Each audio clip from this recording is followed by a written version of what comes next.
Hey, hey, hey. Whew, man, I had to fight the microphone input on this thing. Is always a constant battle. I don't know why this laptop is such a freaking constant battle. Ugh. Alright.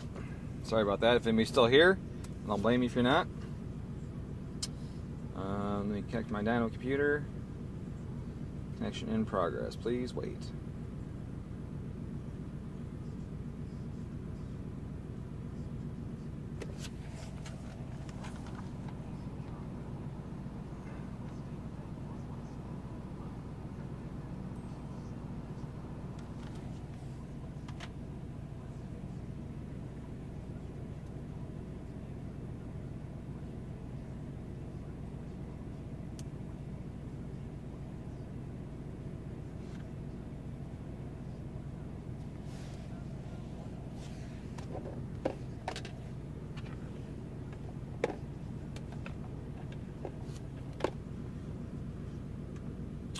Alright, dyno graph is up and I'm under it.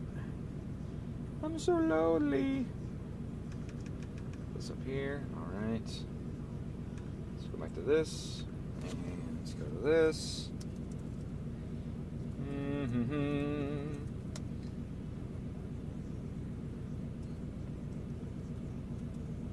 I think that's my password. Okay, check for a message on my phone. Alright.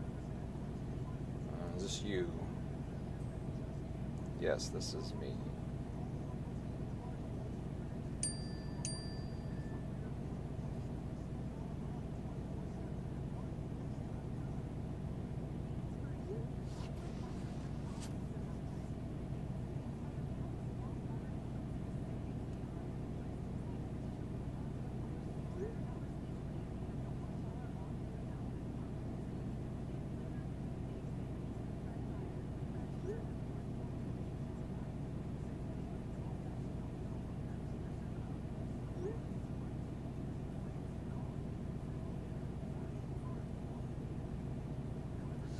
Alright, so that should be working. There it goes.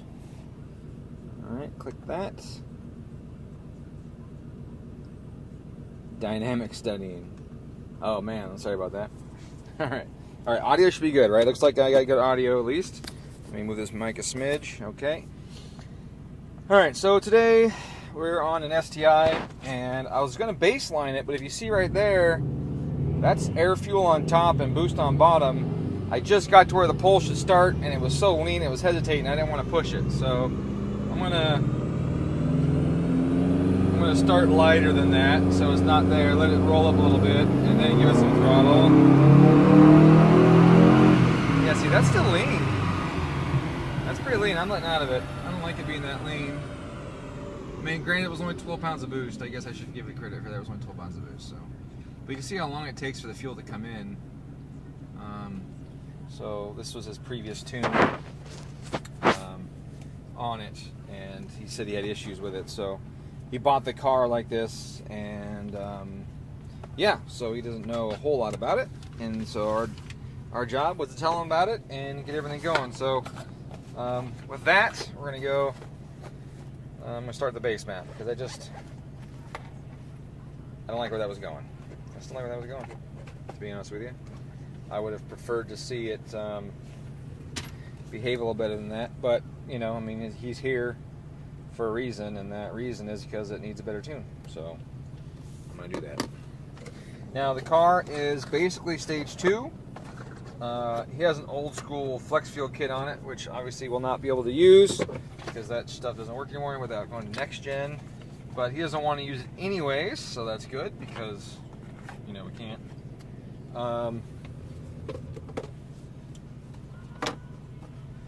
Let's see. My friend Eric texted me.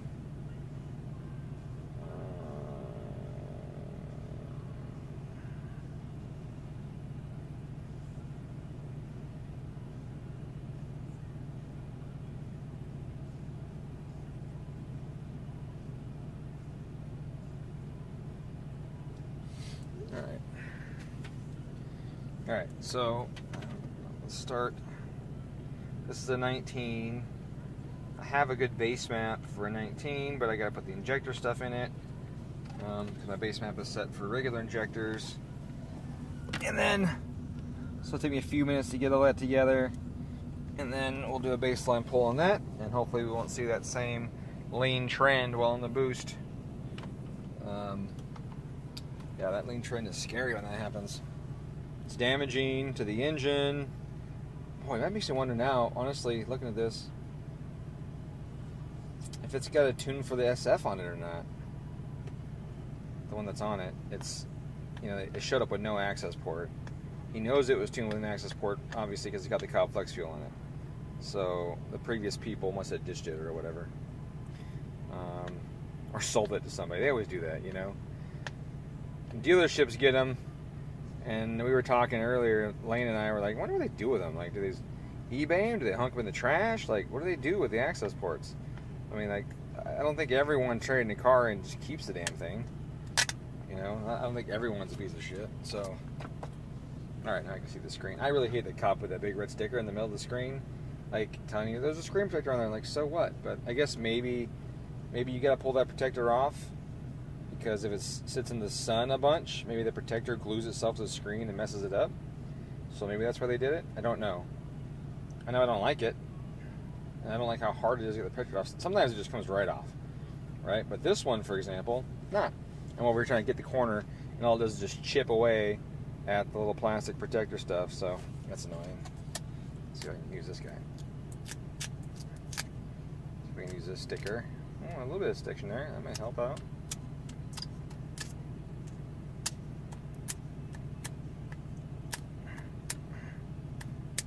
See if I can grab it with the sticker.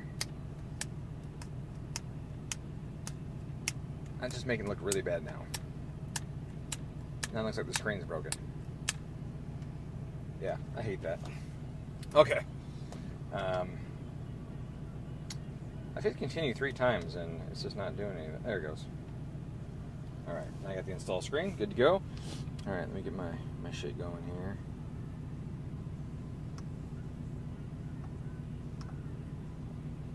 Go get her.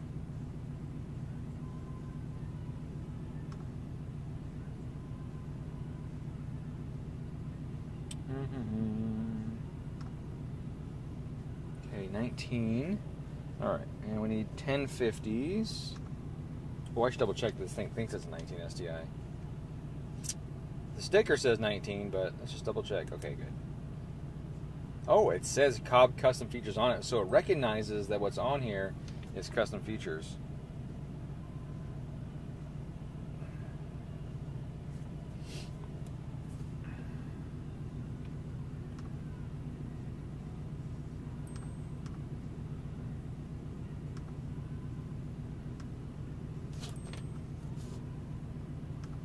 Now, what's cool thing about Injector Dynamics is they give you all their injector data, right? And it's plug and play.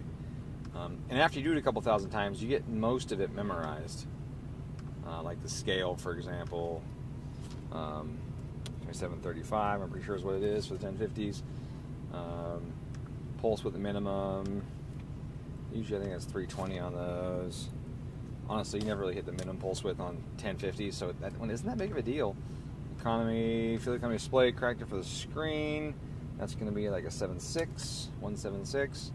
And then the latency, I will pull that right out of the data file because it's just smarter to do that, you know, try and memorize that shit.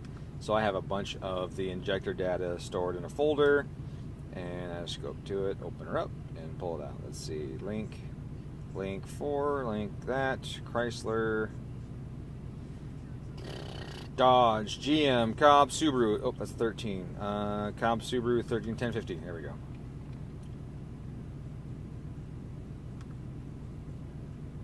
I'm a mean go-getter. So, most important things out of the Injector Dynamics software is going to be, plug-and-play data is going to be the low pulse width adder. That stuff's super important. Right now, I'm dealing with that on my Honda Talon. I have a Honda Talon, which is a side-by-side. I got 1050s in it, and the ECU in it is a total POS. And I've had to just fight that thing like crazy to try and get it to work. it doesn't have any scaling. Like, nothing is scaled in the ECU. Everything is voltage based. It's really a trip. So, like, the fuel map is just map sensor voltage and RPM. And it doesn't calculate a fuel mass. It does no VE. It's literally injector pulse width with voltage and RPM on there. That's it. What a piece of shit. Now, that being said, you would think that that'd make it easier. Like, you know, hey, no fuel model. You just look at the pulse width and make the pulse width right. Yeah, you would think that'd be great. Honestly, it would be awesome. But the fuel map is huge. Remarkably, it's actually gigantic. And there's no real-time tuning. So getting to each square and then trying to modify the pulse width to hold a side-by-side on the dyno in one load cell when there's a turbocharger going on a small engine and a shitty ECU, like, really, it's just, it takes so long. Every flash is a reflash, and every flash takes like 5 minutes. It is just a freaking experience that is not a good one, let me tell you. So this is a base map, 1050s. Customer's name is Josh. And we're going to say, let's see, it's got a Cobb SF. It's got stock turbo. It does have EBCS, though. I have my EBCS on it. It's got a Turbeck exhaust with a nice catted downpipe. He's got the Cobb Flex Fuel kit on, but it still has TGVs in it. There's no deletes. It's just intercepted the signal from one of them. So stock TGV. What else? Oh, and we did IAT relocate, which is the best thing you can do to these engines to save them. GM sensor scaling, so I gotta put that in there.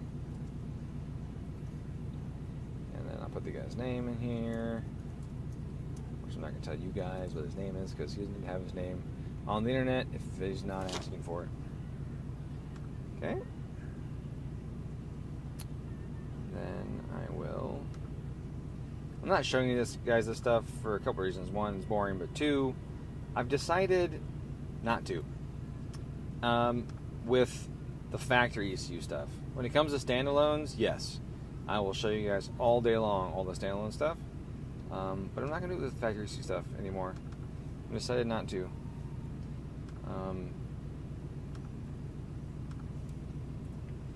So I apologize for that. I'll talk about the stuff that I'm doing, and so you'll get data from that. I'll tell you what I'm doing and why I'm doing it. I'm not going to actually show you the factory ECU stuff anymore. I just decided that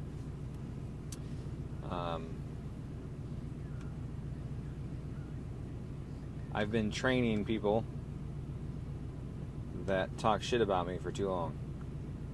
That's what it boils down to. I got a lot of guys that are competitors, supposedly, and they're watching my shit and learning shit, and I'll go and find my techniques on their tunes, or they'll say verbatim the stuff that I say in my streams. They'll explain how something works, and they'll literally use the exact terminology that I used in it, and I'm like, no one says that, right? No one says most of the shit that I say, and then for them to use the exact terminology and the exact reasons why they're doing stuff like that is really clued me in that they're watching my shit, and then they're still talking shit about me. So they're dishonest, and so I no longer want to continue to promote that.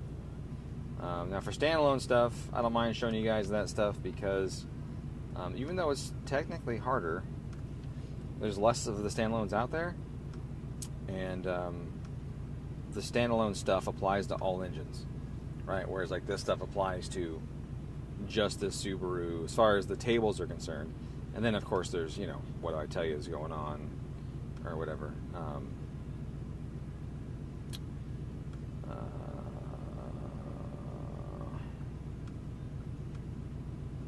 Sorry, one sec.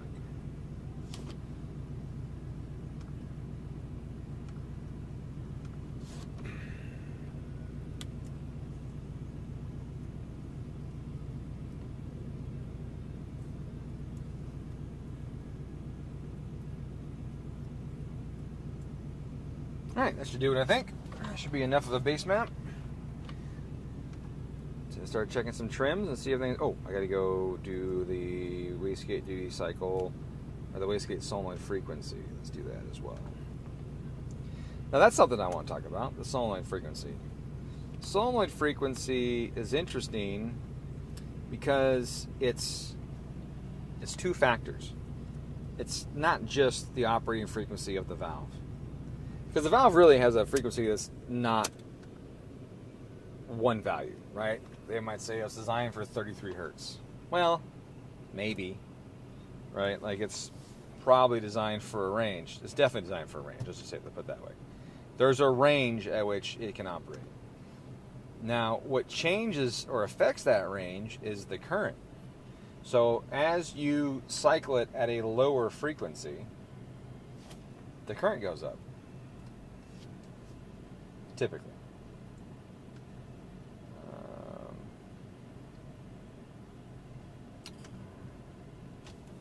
Oh yeah, that's right. I gotta install the export on the car before I do that. I say current, I meant torque. What I mean by torque is if I'm doing my drive-by-wire, for example, and this is very, very similar. If I'm tuning the drive-by-wire system on a car and it, say boost is pushing the throttle shut. And that happens. Some guys have throttle bodies on their stuff, and like on their V8s especially, like a lot of LS guys. A lot of guys don't know this, and that's what's kind of funny, is they'll have an LS where the boost is pushing shut the throttle body, and they're like, oh, it's too strong for the throttle body, you need to go to a cable throttle. No. You need to change the frequency. A lot of those are programmed by default at 2,000 hertz. And at 2,000 hertz, there's not a lot of torque created by that motor. The signal's going back and forth so quick, and there's always a field inside there counteracting the current on there. So you have this field that's created inside the motor, and it just goes whoa, whoa, whoa, whoa, whoa, and oscillates. And an inductor, which is what you're going to see inside there, an inductor resists changes in current flow. So what's going to happen is you're going to generate this field, and you're going to start putting voltage back and forth on it, and it's just going to kind of sit there and try and stabilize the current in one spot. And that's fine. But if you lower the frequency, you get a higher steady state current. And you get more torque on the motor. So if you lower the frequency, you can increase motor torque, and you can increase the amount of boost that can be pushed through this throttle body before it blowing itself shut. If you look at a lot of NA cars, a lot of the throttle bodies are run at 2,000 hertz or so. A lot of force induction cars, they're run at 1,000, or in the Subaru's case, 750. And you can safely run a Subaru throttle body down to 500 to get even more torque out of it. So it's very similar to the boost control system, and not in that we're resisting a change in current, but air is compressible, and your wastegate actuator acts as a little accumulator, which is kind of like what the inductor does in the motor of the throttle body. And as you put air in and out of that, it's going to resist that change. You're going to add air to it, it's going to compress, it's going to be squishy, the diaphragm is going to move a little bit.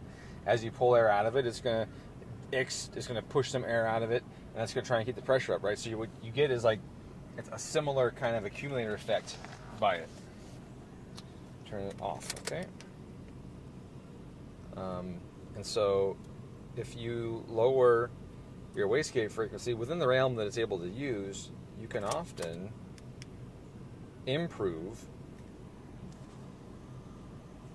your boost control, or at least the authority that the gate has. Or if you have a bigger diaphragm on it, like say you go from a 38 to a 44 or 45, the 45 you run at a slightly lower frequency, and you give it more time to put pressure on it. Now, you might say, well, hold on a second. It's a duty cycle. 50% is 50%. It's open half the time. That's true. It is open half the time by the numbers. But what happens is, much like in an injector, the valve isn't a gate that opens and shuts instantly. It's a pintle.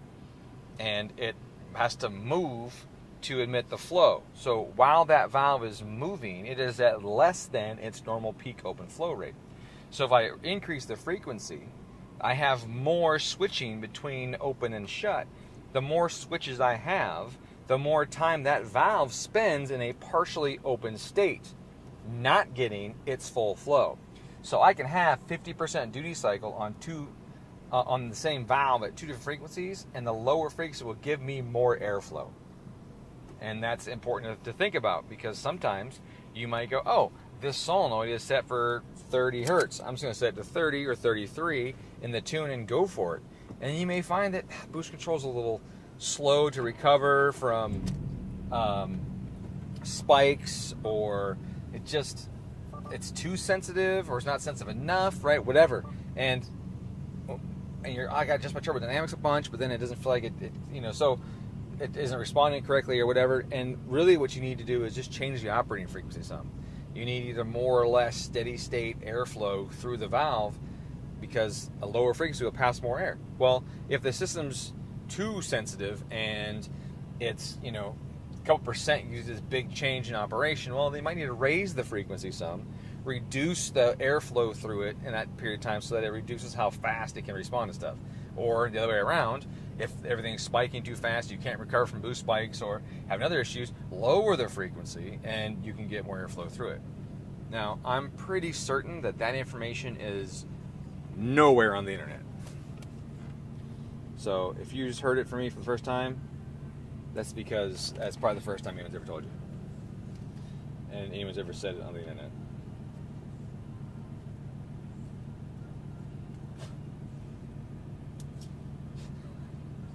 I fought that for all that time. It wouldn't come off. And I picked the export just now, and I gave it a little roll in the corner, and it rolled off that time. It didn't do it the other 100 times I tried to pull it off, but there you go. Okay, so base map's on the car. I got to check engine light. Not sure what that's for yet. I'm going to check that out. I didn't kill any check engine lights, and I have no idea what is supposed to be deleted on this car, because... or deleted. What checking that's supposed to be deleted on this car, because I have no idea what else has been done to it other than what I've seen with my bare eyes. Okay.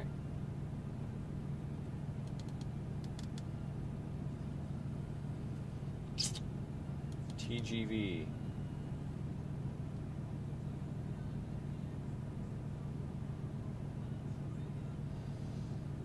Oh, right.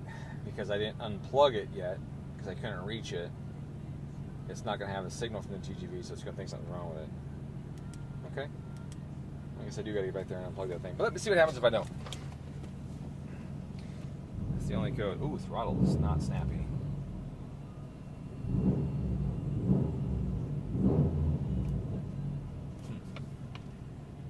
Throttle is not snappy. Let's connect to this thing.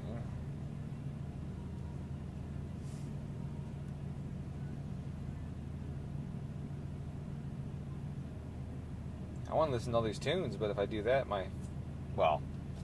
this isn't going to get monetized anyways, let's be honest. My shit doesn't stay monetized. Alright, so I'm showing a pretty good learning trend, actually. My mass airflow is about right-ish. It's a smidge low. I'm at 3.2. That's a tiny bit low. Usually we're mid-3s up there. But this is a Cobb SF intake, and I should have Cobb SF calibration.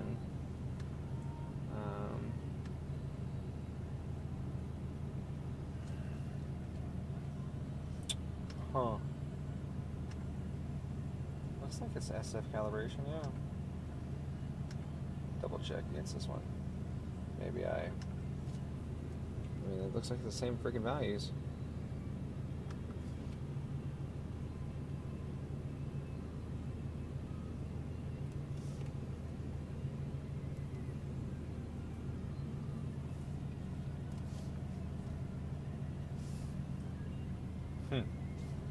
Yeah, I've got a 20% correction right now at idle.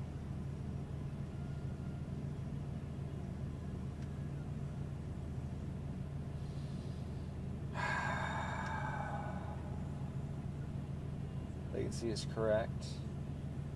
Injector scale, let me just double check that again. 2764, 27, oh, I'm off a tiny bit.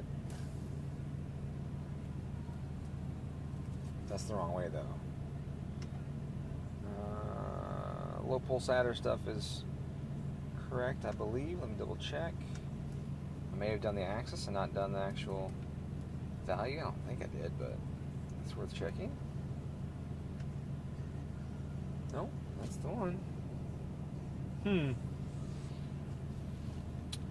wonder if we're at the root of why this thing has a hesitation. Maybe the MAF is dirty.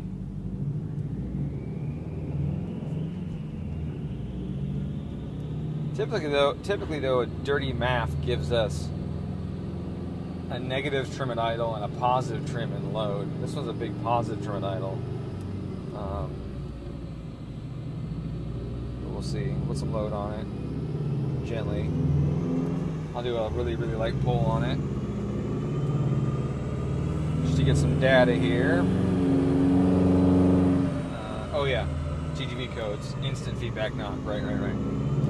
That's expected.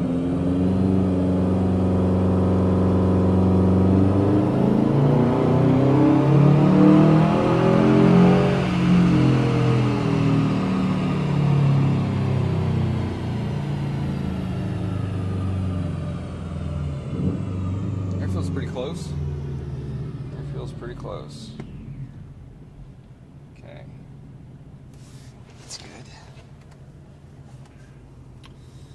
Air feels pretty close up top, but this trim at idle is really interesting to me. I wonder if he has a leaky TGV housing. That's a very common thing on the GR Pluses, is the front of the TGV housing blows out a seal and it leaks like crazy. So I'm guessing that this now 18% correction could very well be from that. Yeah, now we're at 3 grams at idle. It's always something. It's always something. Let me double check. Yep, that's right. That's right. Oh. This has got fuel rails on it, right? So my load comps are 0. Yes, they are. Don't need that. Yeah, I think that's I don't think there's anything in the tune I can do for that. I think we are SOL on that one.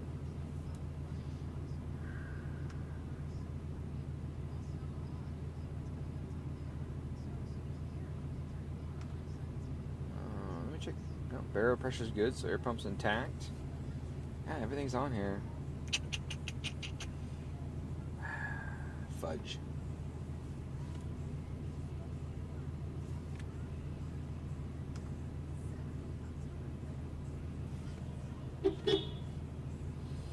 Oh, I got a big negative correction as I get a boost there, actually, right at the very beginning. Let me check this tip in. What? Could you unplug that kit for me? Yeah. I tried to reach it, but I couldn't. Okay. Can I let it cool down for a second? Yeah. Did they have shrimp? No, I have another thing. Oh, look at that. I get some food. I didn't even know you were back. I didn't see you or nothing. I was buried into this. The door stared at you for like 2 minutes, but you were deep in the passenger seat. What'd you get? He's trying hard to find someone to eat something with it because me and Carson both said we're good. What is this? Crab rangoon. The chili sauce is really good. Is it real crab? It's chicken. There's no crab in there. Yeah, these are definitely weird ones. It's also loaded with cheese. Yeah.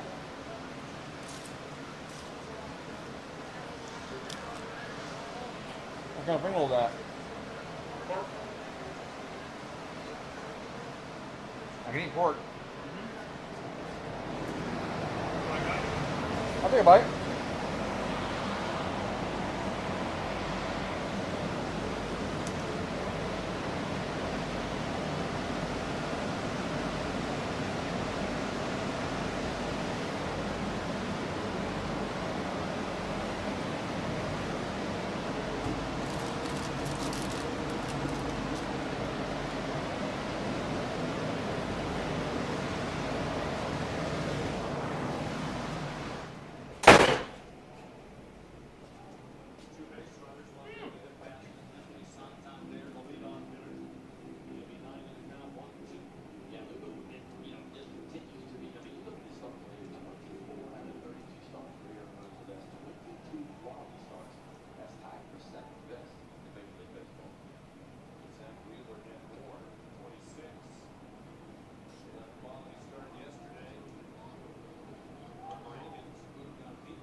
peanut sauce? Mm-hmm. You double dip this a handful of times? It's yours, you can.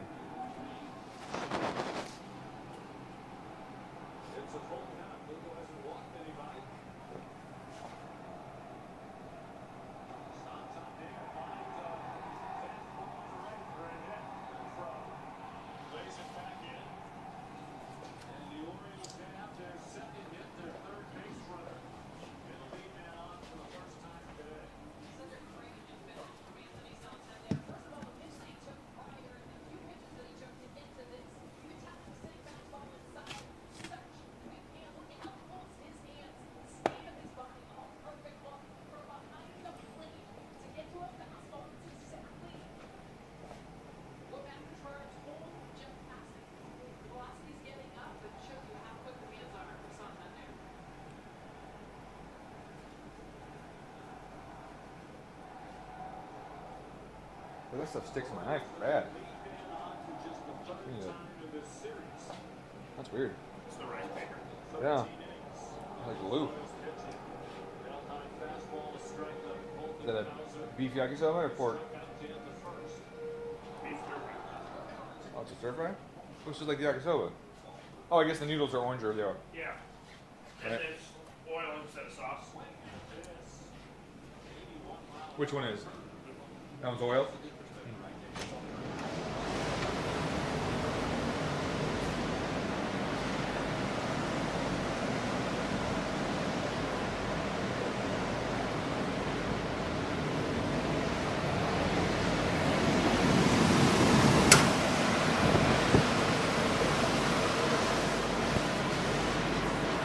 I got a 20% correction at idle.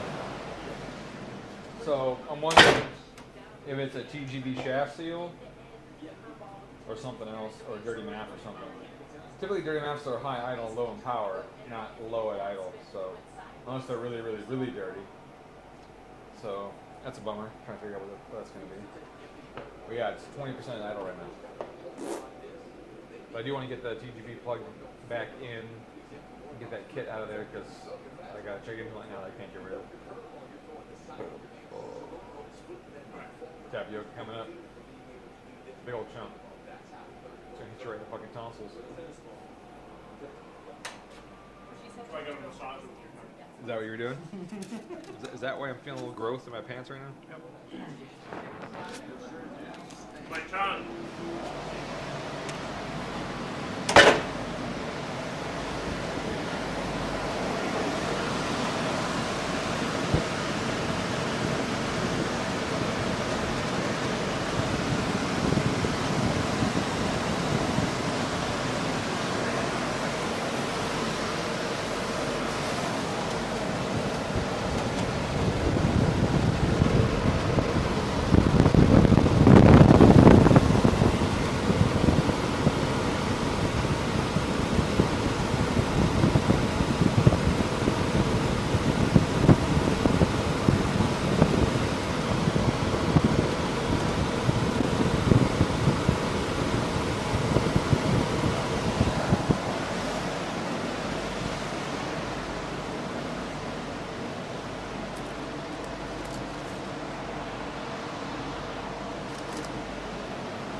Reach that fucker. You no longer find that type of stuff attractive. You look at people like they're perverts when you find out they want to do that stuff. No, I haven't done it. So you find it as a pervert weird thing now?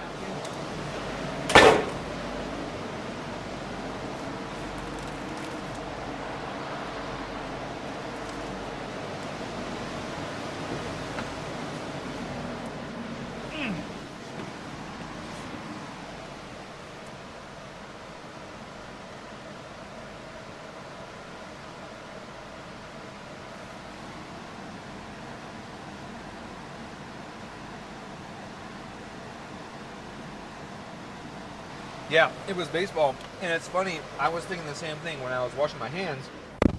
I was like, this sounds like a football broadcast. Because there was too much energy for baseball.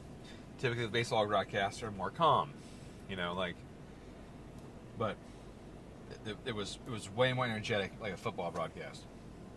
for sure. And even golf is going that way now. Even golf broadcasters are getting more and more amped up. It's kind of weird, honestly, because baseball is not a fast game. It's a very slow game, in my opinion. Boring as fuck. And occasionally, like literally, you watch it for hours, and there's like 10 minutes of cool shit with baseball. Oh, yeah, there's threw the ball. Guy swung the bat and missed. Oh, threw the ball. Guy swung the bat and missed. I find baseball boring as all get out. I also can't stand basketball too. Even though basketball's nonstop, it bores the shit out of me too. I do like football. Sometimes it's a little too slow, but for the most part, you know, there's things in play to keep it going. Just like in baseball, they add the pitch clock, you know, try and speed things up and keep it from being too slow. And I do welcome that. That has made it better. There's a few changes they made to baseball that made it better in the last couple of years than I feel it was for the longest time. But overall, it's still baseball. So, Dom's Guide to Tuning for Dummies. Yeah, actually, you know, that bit that I told you about the operating frequency is a pretty advanced concept, even though it doesn't sound that advanced. But as far as understanding is concerned, it is an advanced concept. And that same concept I was talking about, how the valve spends more time in the intermediate positions than it does at the full open or full closed position. That is one of the key parts of understanding what low pulse width behavior is in an injector. You know, that's one of the key things in understanding that, because it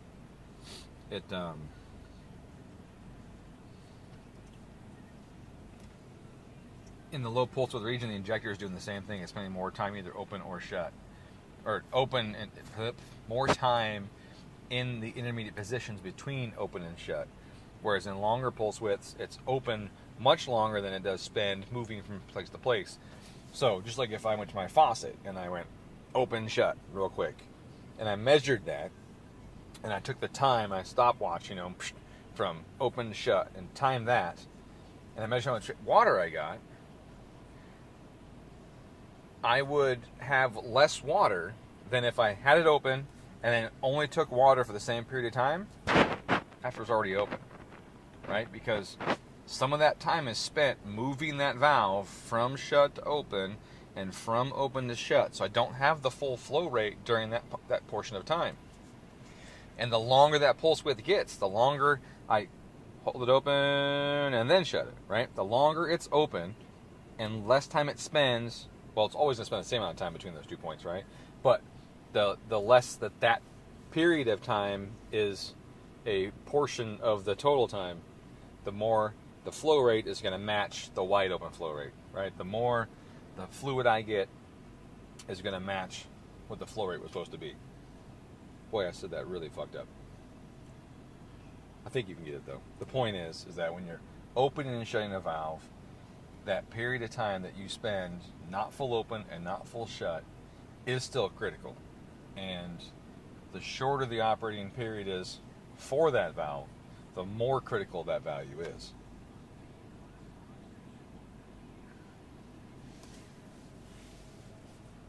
And in the case of boost control and drive-by-wire and all that stuff, that period of time is a time of lower torque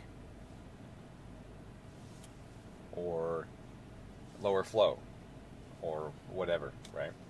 So when you're troubleshooting your boost control, troubleshooting your drive-by-wire control, say maybe you're doing the PID strategy for your drive-by-wire.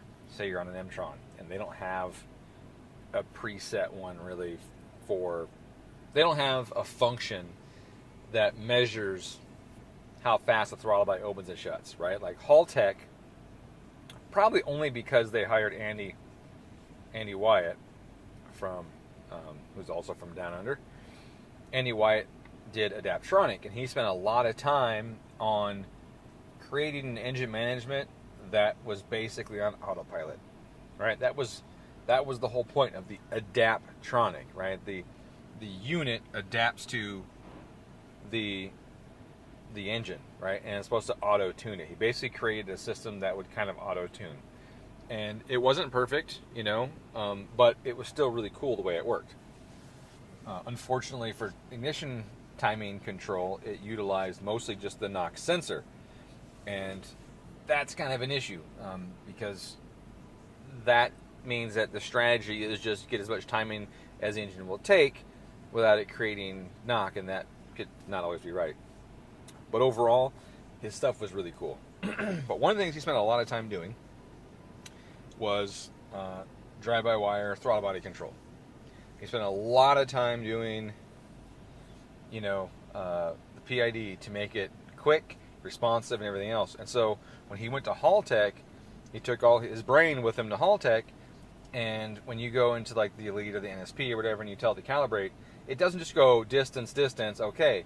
It tells you that it's doing the calibration, and it's checking the regression, and it's checking this other stuff. So it's activating the throttle body, and then it's moving it, and it's seeing how it responds to inputs, and then it's changing its own control strategy based on that stuff.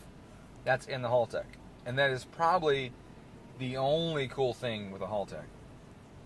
And that's Andy's contribution. One of many, I'm certain. Like, he's a smart dude, and he's been involved in that for a long time. But he, it's a really cool function. Link doesn't have the auto thing, but they have a really good strategy, so you almost never have to change the way it controls the throttle body.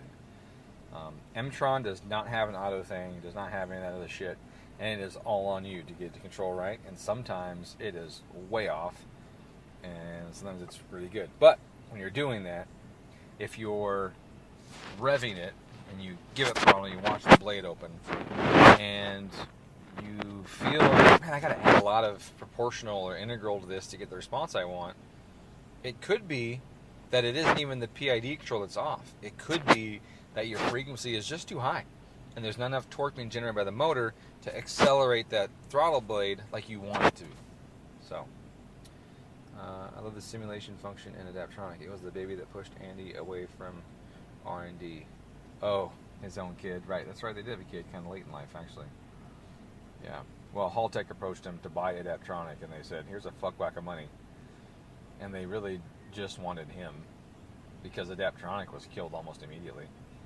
Like, I think they kept it for like another year. They had some support crew and that kind of stuff for like a year, and then that's it. You can't even download the software anymore. I have a new Adaptronic on the shelf, and I can't even get the software for it, which is kind of a bummer. It's kind of a bunch of bullshit, really. And finding it's really hard. And there are people that have it, but it's hard to find the software for it. I have it. It's installed on my home computer, and every time I fire up my computer, the little Eugene thing pops up in the corner, and I was like, motherfucker, like, I want a newest version of the software, which they had. I never downloaded it, and they had it a long time ago, but not now. So, yeah. Yeah, I'm really bummed about that. I know I've talked about that on the stream before, about how Andy and I were working on something together, and then it was like immediately Haltech bought him, and then he told them about my project, and they said no, and they fucking shit canned that. So that was a bummer, because it was a really good idea. It still is a really good idea, and it would still work with a lot of shit, actually. It's a really good idea. I don't know, I should find somebody who's not a piece of shit and have him help me write the software for that and build the hardware. Actually, technically, I could write the software. I could do the software, the coding. I'd be slow at it, but I could do it. I'm not good at PCB and circuit stuff, so I would need help on that part of it for sure. So, anyways, I'm waiting because I thought he was gonna get his hands in there. My hands won't fit where that thing is. I can't get these fucking mitts in there. There's no room. He's gonna take them out, but I don't see him, so I might need to go yell at him.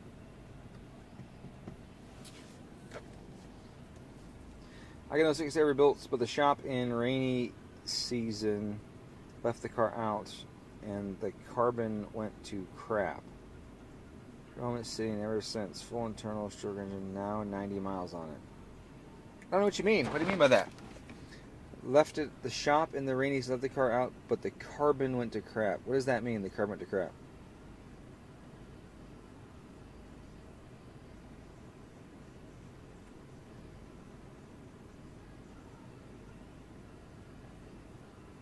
Engine messed up by sitting that long, being rebuilt. Someone killed the car on the cameras. I've sitting ever since. Two things. I would love to answer your question, but you just said ever since, and you said, would it be messed up by sitting that long? But I don't see anywhere in there where you gave me a period of time, so I don't know what that period of time would be, so I can't answer the question. Carbon fiber body, being so embarrassed about looking horrible, I left it in the driveway. Oh, really? Yeah, carbon fiber is weird. I don't really dig it. I don't dig it because, one, the quality usually sucks anyways, even without UVs hurting it, right? But, I mean, usually you can wet sand them or something, right? It's just an epoxy layer on there. You can wet sand it and clear it and probably be okay. Well, that's a long time. So, the answer to that question depends. If everything is sealed, then you're probably okay. The only thing you got to worry about is if any of them have the exhaust valve open, which most likely one of the cylinders has an exhaust valve open, and you're able to get moisture in there.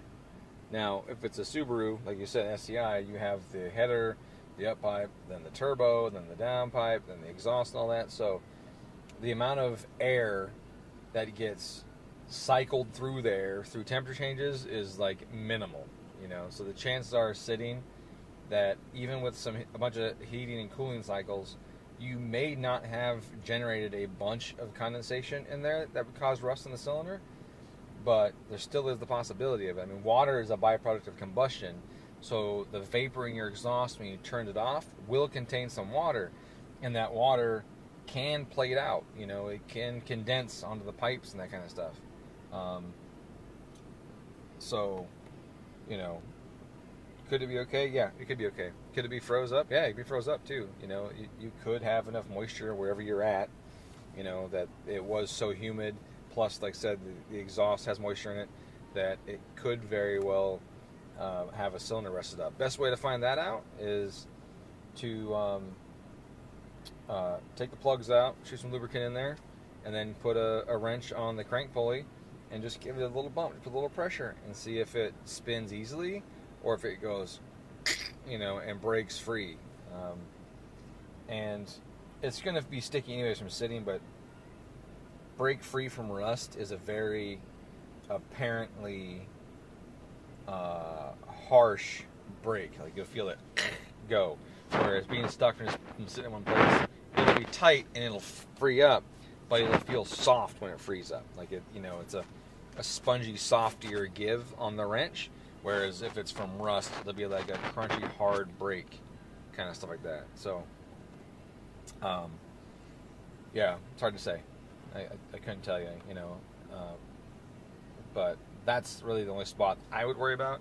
Intake valve being open, that wouldn't concern me nearly as much, because there's not going to be as much action on the intake side as you're going to have just straight water as a byproduct of combustion on the exhaust side. So, but that'd be my only concern. That and the injectors being gummed up, you know, based on what injectors are in it.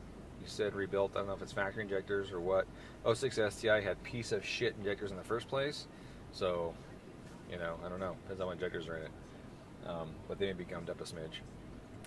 Otherwise, I would say it's probably fine. Honestly, it's probably fine. But would it hurt to pull the plugs out, shoot some lube in there, put the plugs back in, and fire it up? Not at all. Absolutely would help. Turn it over by hand if you want, whatever. It's probably good. And then wet sand and clear that carbon. Really. All right, what the fuck? Hey!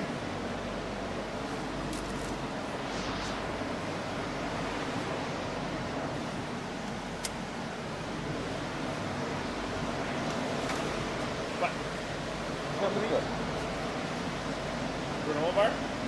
What? Eating your granola bar? Yeah, I beat my little biscuit. Can't reach this motherfucker. It's under there somewhere, is all I know. He's got a razor blade right there, so be careful. I better scratch myself on it. Yeah? But I can kind of see the TV, but I can't get my hands on it. Yeah, that's a problem right there. Yeah. But I can help hold this out of the way. See if I can Why is that so big? channel the black people in me. Why is that so big? Nope. I have a knife in my pocket. Yeah. But I mean, that's loose. Just move it. Or rotate it. I was just going to dip it off there. Oh, yeah. There you go. I rotated it for you.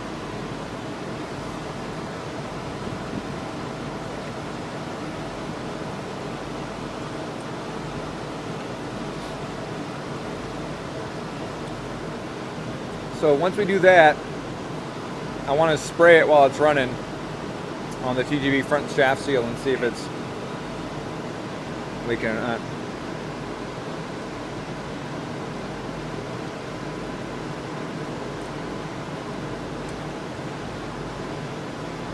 Oh. Nice. Good pull. That's what he said. Is that your penis that said that? Good tug. Yep.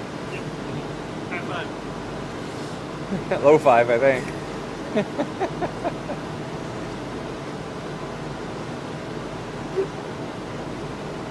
There was something.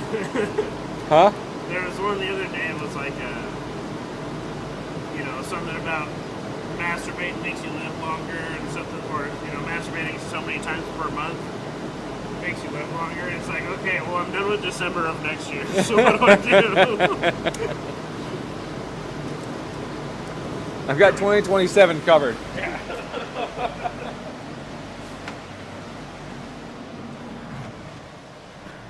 Want me to spray it?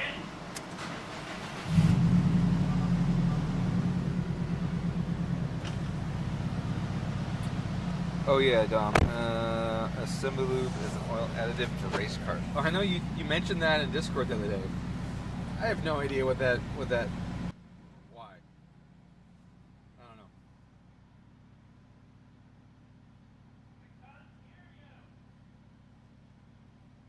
Well, I gotta get connected to the computer first.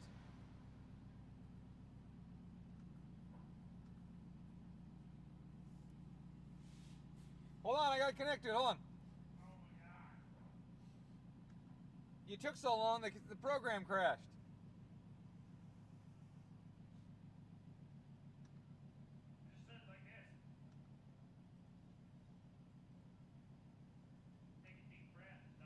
Dude, that would hurt from the fucking roof of your mouth.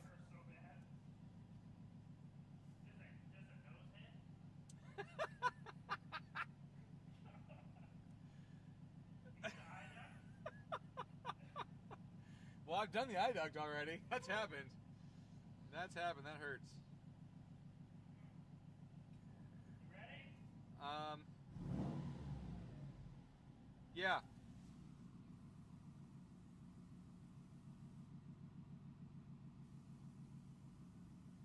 Oh. No. Uh-huh.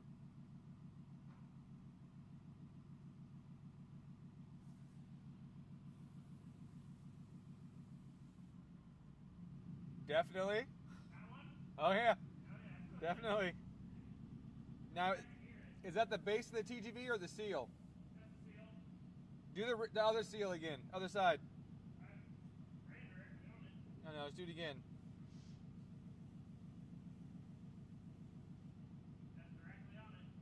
Yeah, no, not that one. I mean, a little bit, but that might be what's getting drawn in the filter. Yeah. Yeah, but no, that other one was fucking absolutely. You want to go grab him? Or I think he's a trail breaker or something. he went to find out how he's going to pay. What? Yep.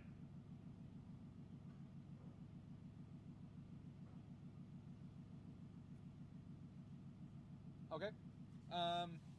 Streaming, so. Okay, well that explains that. I can do the rest of the tune with that. That's fine. Knowing that, I can keep doing the tune. Okay. Are you going to tune around a broke off wastegate? Is this broke? What do you mean? Tune it with an air leak. It's got a wastegate. I once watched a guy spend hours on the dyno tuning a car. Oh. Boost. The And then wastegate the customer took it home, and the next day found that the wastegate was broken off of the up pipe, like hanging down by the axle. And he's like, oh, no wonder the boost control didn't work. Mm-hmm. All right, I still have a check engine light, though. That's weird. Did you check that one on that side? The TGV on that side? Would you? Would I? Yeah. Because it's giving me a TGV bank right code. Like you're just plugged in? Yeah. It does have fuel pressure. Oh, it does? Yep. Probably what that's for then. Yeah, that's why I'm getting that code on that bank. Okay, well that's okay because fuel pressure you can use on the new flex fuel stuff. What's that? Fuel pressure is the same for flex fuel, so I can put fuel pressure on it. I can do that. Okay, so that's good. So the flex fuel is disconnected. That code's gone. Now the code is for the side of the fuel pressure. I can enable that. That works. Okay, cool. Thanks, dude. Appreciate your help. You got it.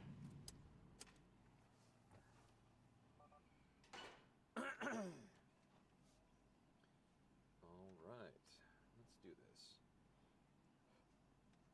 Custom features, fuel pressure differential, activation, system, activate. Boop, boop. And then go to calibration. I think it's calibration, right? Sensor activation. That is definitely the right TGV. My voice is cracking. Alright, so that part is totally doable. So we'll save that. And we'll flash that. Okay. Oh yeah, gotta disconnect your live connection. Can't do that. Bloop. Okay, cool. Now, I will flash the fuel brush thing. That should look good. Okay. Look at this. The RSX plug-in play plug-in is almost the same, but lacking of lambda. Do we need it? We need lambda.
What's up? How's everything going? It's going all right. Cool. You have a couple issues, but What are the issues? the shaft seal of your left TGV is basically non-existent, so it's causing a massive vacuum leak on the left side. Got you. That's the main one. What does that take to fix? Luckily, that's when it faces forward, so the cover can come off, the seal can get pushed back into place, and it can get staked around, the aluminum staked in there to keep it from popping out, hopefully, and then cover theoretically put back on.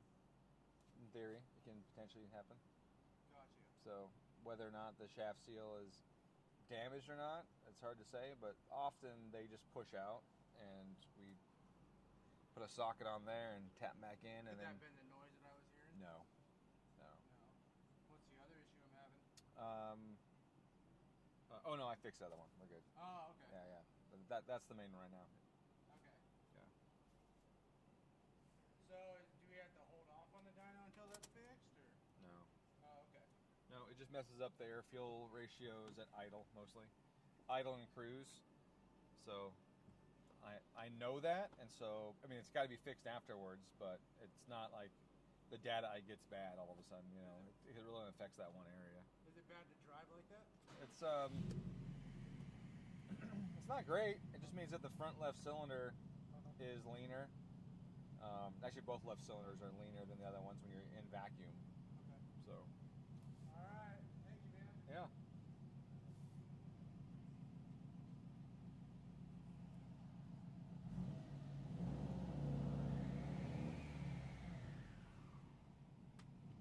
Still a fucking check engine light. What the fuck?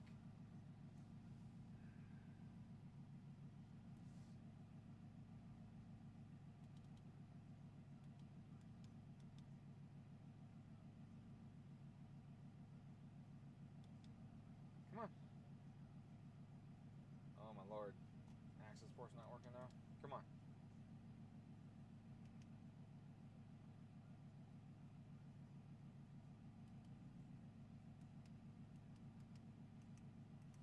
Okay. What did I screw up?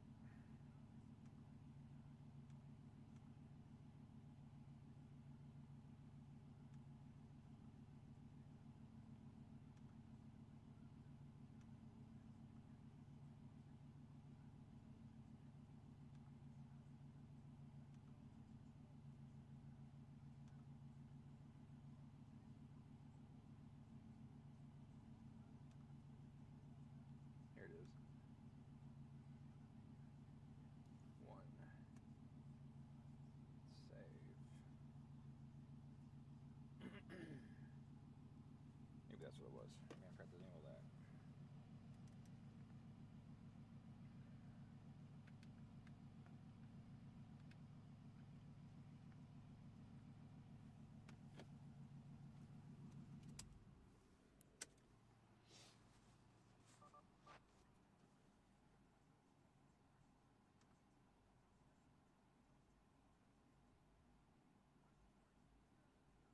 Yeah, I turned my volume down a little bit. I don't know if I went too far or not, but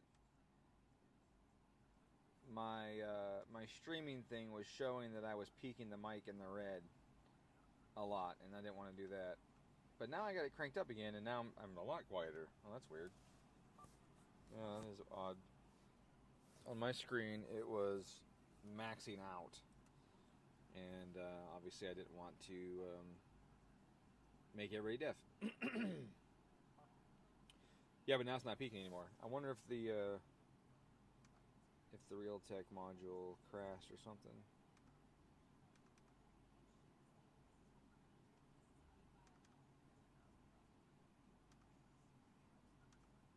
No, the boost is the same.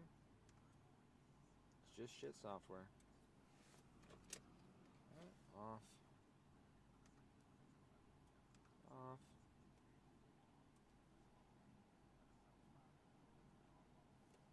What is this?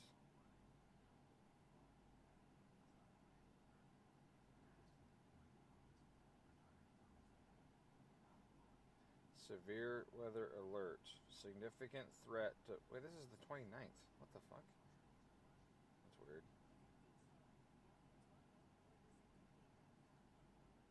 Okay.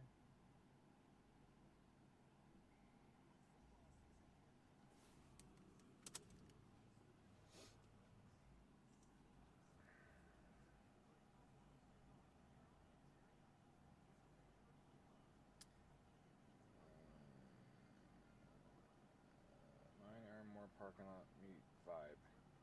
Oh, okay.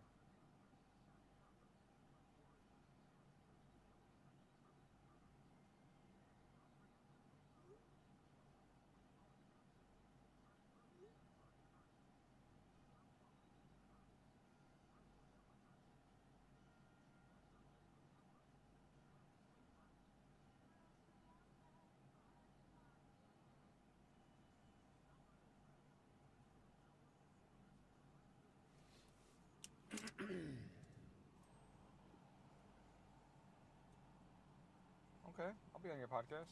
Yeah, let's do it. Sure. 4 p.m. Eastern. Okay.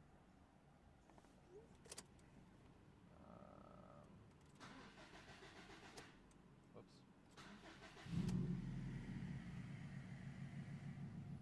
Check my schedule.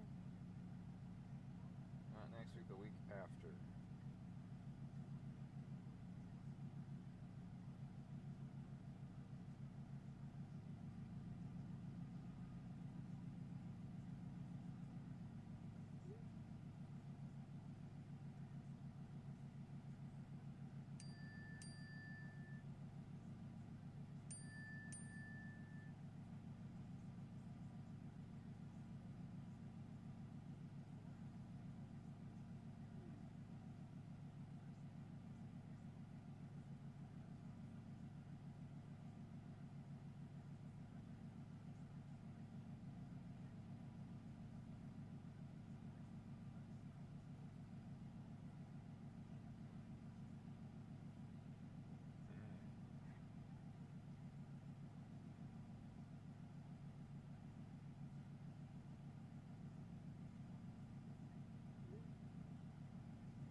All right.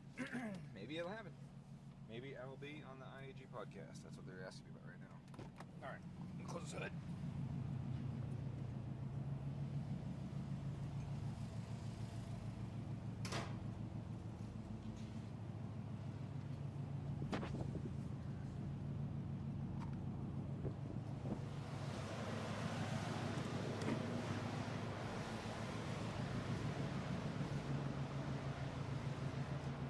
All right. Let's make this happen. About damn time, all this yapping.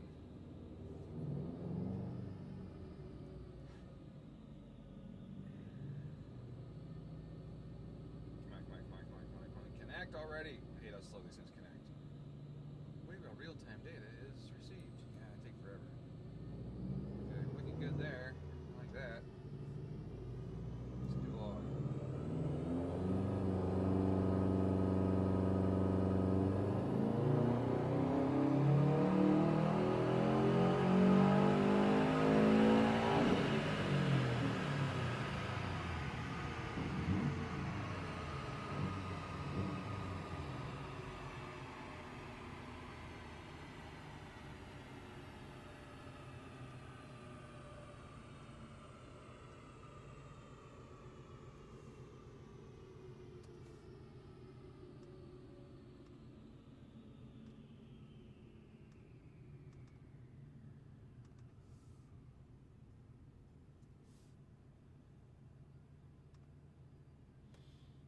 Alright, so my air fuel and my boost were basically laid on top of each other. That is kind of funny, honestly.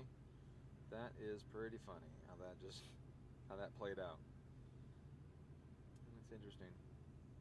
Alright, well, that was intelligent mode. Let's go sports sharp. Do it again.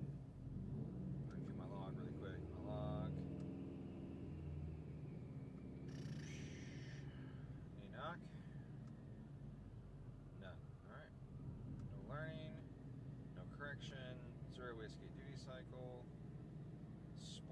also 0 wastegate duty cycle because I have it turned off right now. So let me add some percentage to that real quick.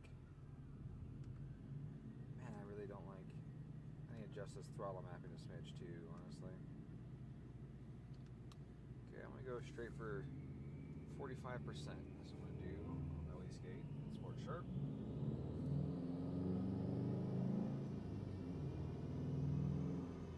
See what that gets us. You guys ready?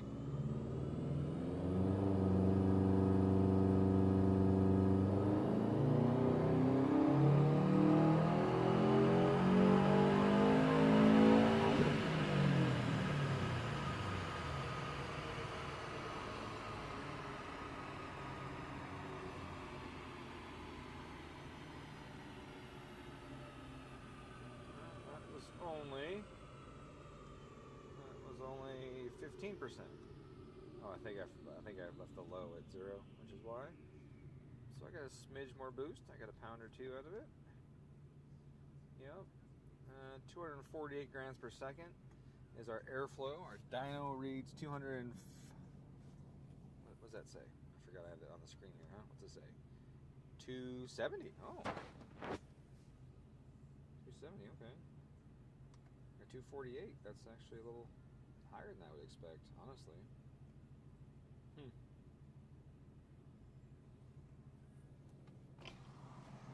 I got a good one for you. I'm streaming. Yeah. Okay. The car that was losing fuel pressure. The blue one? Yep. Okay. Factory pump. I turned the key and I'm like, man, that's quiet. It's awful quiet. Yeah. Pulled the lid off the top, factory hanger, go back to the controller, factory controller. I was like, oh, there's nothing in it. It's just a factory pump. No wonder it melted the thing down. No wonder it melted down. I mean, I saw that it was losing fuel pressure on this pole before on the stock ECU. He never would have seen that. Melted the shit down with this 700 horsepower turbo. Well, he said that he thought it had a dual pump hanger in it, the dual pumps. Yeah, that's because the dude that sold the car is a fucking liar. Yeah, it sucks. Yeah. Yeah. So. Another one. I mean, he told the guy it was a 7 horsepower car with a built motor. It had a stock Forester motor in it. Yep. With, was it VF then, or did it have the Dom in it? It had like a 16G, I thought. Oh, okay. Yeah, something like that. Yeah, that's I think it was stock originally, and then he put a 16G on it shortly after. What pumps in this one? We don't know. We didn't do the injectors on this one. Yeah. Yeah. Well, that other car, they had the stock pump with 1050s. Yeah. I don't know. We didn't do the work on this car. So, let's see. It peaked a bit when touching your shirt, also when you walked in front of the dyno fan. Just in time for you to explain all the benefits of your D-stroker. What fuel pump pair with the 1050s? Yeah, I don't know what's in this car. I have no idea what they put in it. For 1050s though, I usually just run an AM 340. Something like that works totally fine for 1050s. So yeah, the boost. All right, now this horsepower that we're seeing here, this 270 wheel, it's not going to make a lot more than that when I turn the boost up, right? And the big reason for that is when you turn the boost up on these cars, the stock turbo, the boost goes up over here, right? The boost comes up over here in this region on the left. I don't know if you guys see my mouse or not, honestly. Can you? Let's see. Let me go. How about if I do it this way? Right here. So the boost goes up here. But it's a VF, so it falls off hard. And at red line, they're usually around the 13 point range, 13 PSI range. And look right at that. We're here already at 13 pounds. So, well, we get a smidge more out of this. But overall, what we're going to see if I bring the power up is it's climbing to red line. So it's climbing towards red line. That peaks a little before that. And when I add boost, it's going to pick up all through here. Maybe a little bit here, but not a bunch. And we'll have a big jump in here, though. We'll have a big increase in torque and all that. Let's make this say 300 so we can see it better, like that. So we'll see more horsepower through this region, and only a little bit up top. I mean, and this boost is not going to do a lot more up here because the turbo just can't. it's going to be mostly up here. So we'll have the boost be probably 19-ish, maybe 20, and it'll come across here probably around 45 or so, and it'll start tapering down, and it might hit, like I said, 13 to 15 here at Redline. So with that, let's add some wastegate duty cycle.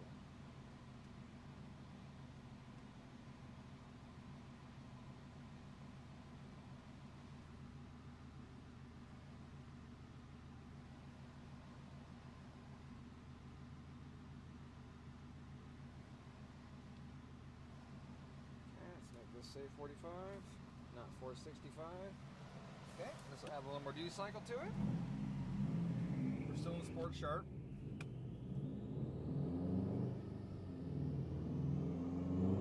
Might need to add a smidge to the tip end tables. I feel like it might have a slight lean spike for a millisecond on tip end. Alright, now I got a full 44% duty this time.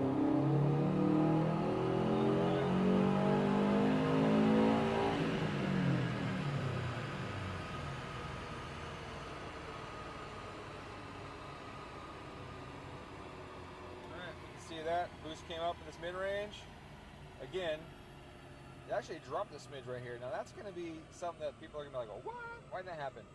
It happened because of the heat. We put a lot more heat in that intercooler through this region, right? We throw a lot more heat in it now, and so we're actually going to have a little potentially lower boost up top, even though we're asking it for more.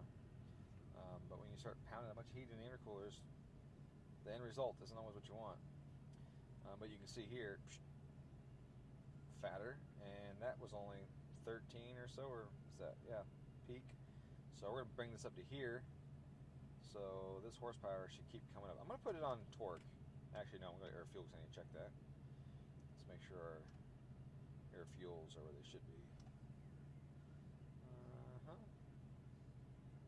11.0 to 11.5 or 6. I might want a smidge more than that. Well, this has got a cat, and I measured this after the cat. So really, that's probably actually perfect.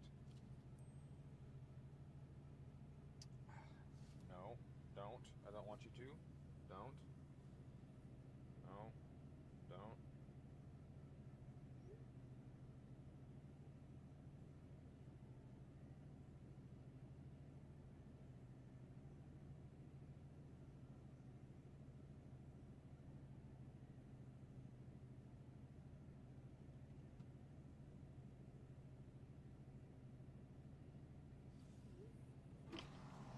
Hello.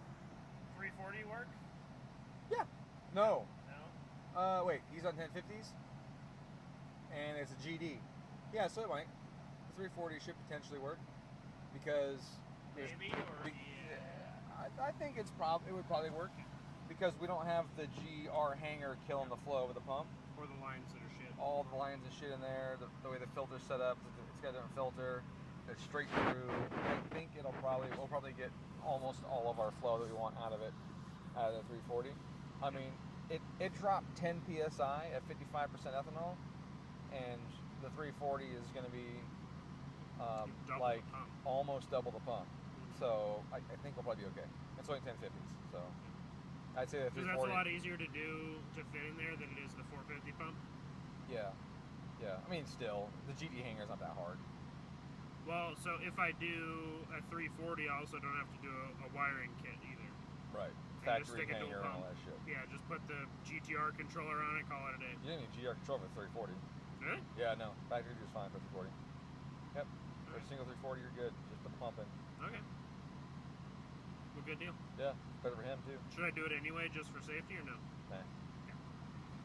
Okay.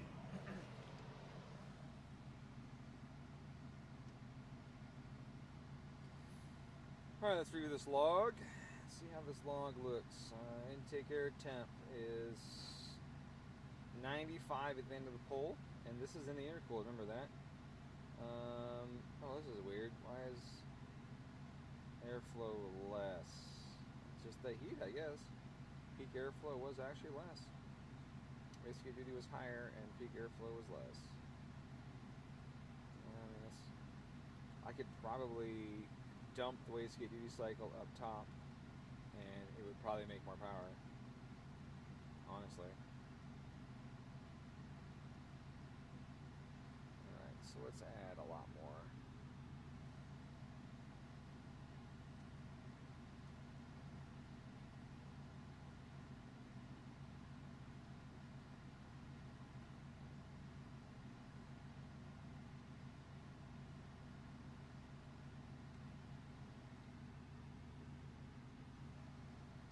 Add a bunch more duty cycle to this, but I'm going to kill the top end duty cycle.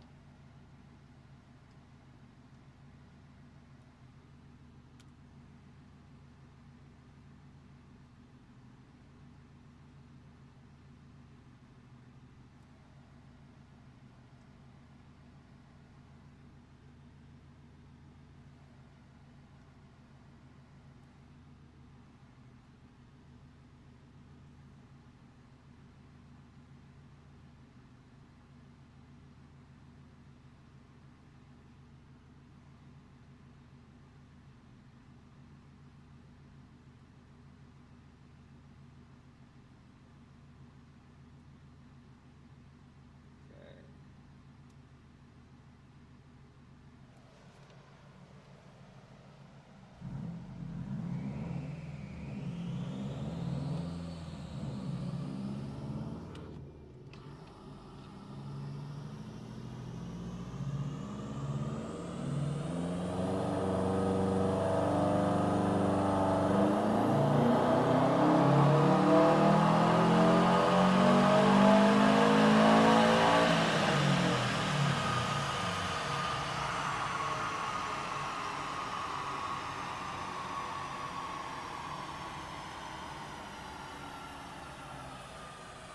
Got a little knock on that one. A little learning popped up. I wonder if my dam dropped because the fuel went really rich there at the end. You see, all of a sudden. Let's see if my dam dropped.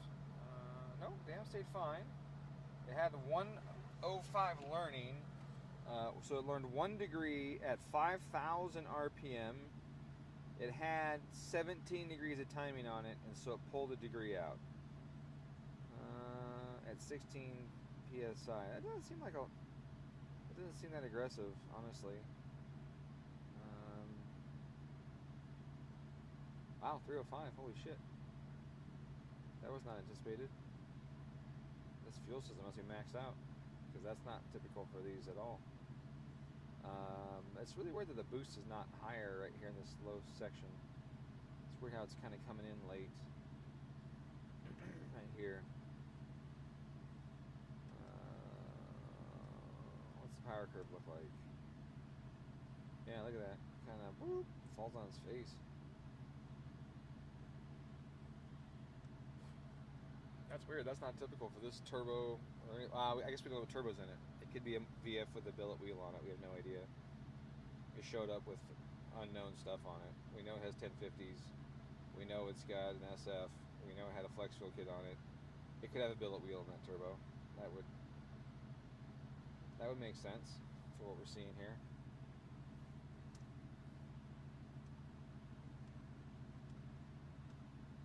Because I don't know if I've ever had a VF put 306 on this dyno on pump gas. That's crazy. Boy, it's dropping like a rock too, though. Let me just log some more. Timing is what? I mean, timing goes to 25 by redline. So, oh, I did dump the boost out there. Remember I said I was going to do that? I did dump the wastegate duty cycle after 60 or 6,000. I started dumping at 6,000. Might have been too soon. But you see it fall after 6. What's interesting though is the boost was still higher though. The boost was higher that pull than the last pull, even though I reduced the duty cycle up top. Look at that.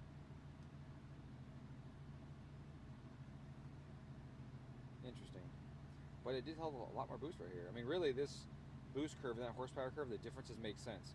Where the boost is the same, horsepower is the same. Where the boost is higher, hey, the horsepower is higher. So really, this curve makes sense with this boost. It's just interesting. I wonder if it is a billet wheel turbo and I can hold more on top. I pulled that duty cycle out, worried about it being too aggressive, but fuck it, let's try it. Let's see what we got. Let's see what we got.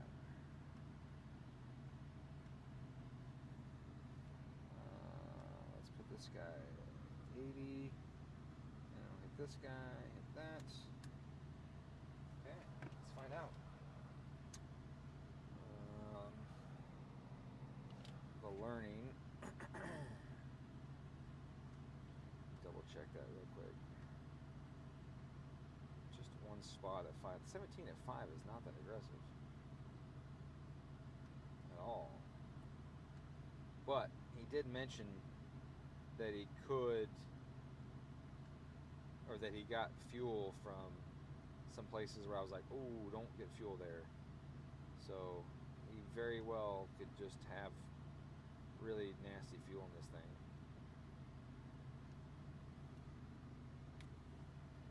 It's my old load. Oopsie, wrong button.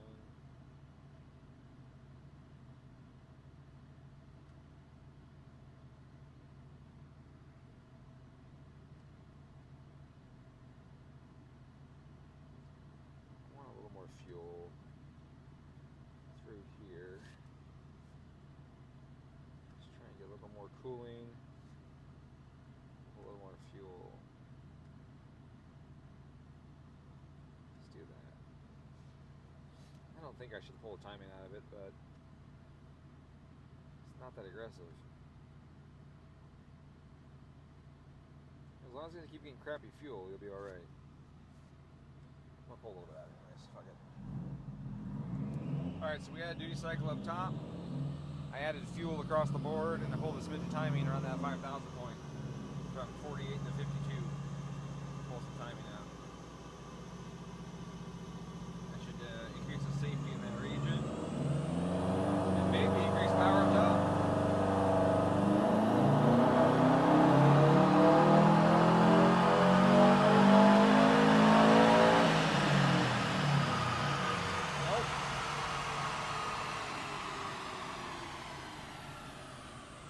Look at that. Power went down up top. I added duty cycle to it, and the power went down. That's what I was saying before. Let me double check there's not some timing or anything happened there. I got the same pole. Nope, nothing up top was affected. Dynamic advance multiplier still 1. Yeah. So it just goes to show that adding duty cycle to, oh, hold more boost. It doesn't always create more power. You know, that's one thing I try to tell people all the time. Like, look at this. The boost is about the same, but the difference is 50% wastegate duty cycle. So what does that mean? Well, what that means is the gate is shut more. And so more of the exhaust pressure is forced to go through the housing, and the back pressure is higher. And with the higher back pressure, the power is lower. And opening the gate more freed up the back pressure on the engine by allowing it to go through the wastegate. Because the turbo was already choked out. The turbo couldn't do anything else. There was nothing else it could provide. I mean, I added 50% wastegate duty cycle from 6,000 and up, and look at that. Not a change in boost. Nothing. So, we're going back. 50% duty cycle up top, added to what it was, did nothing.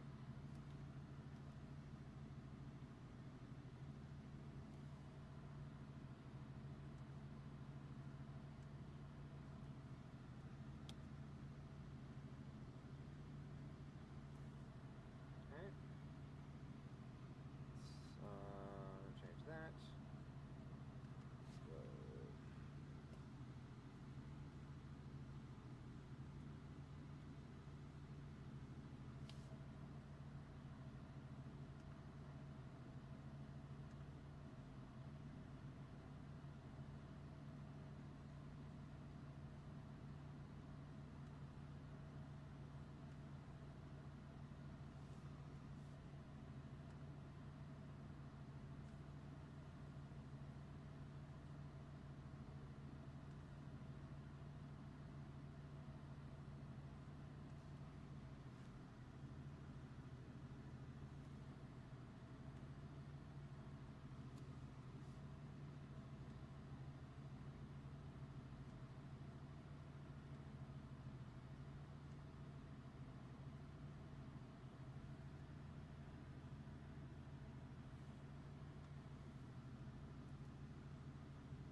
Alright, let's see what we can do.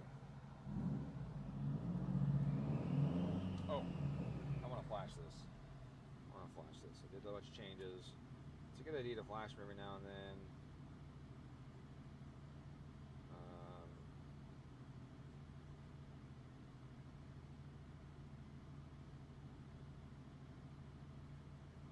Awesome.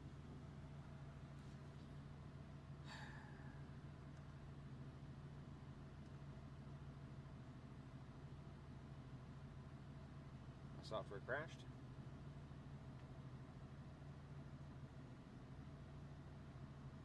It's always a good time.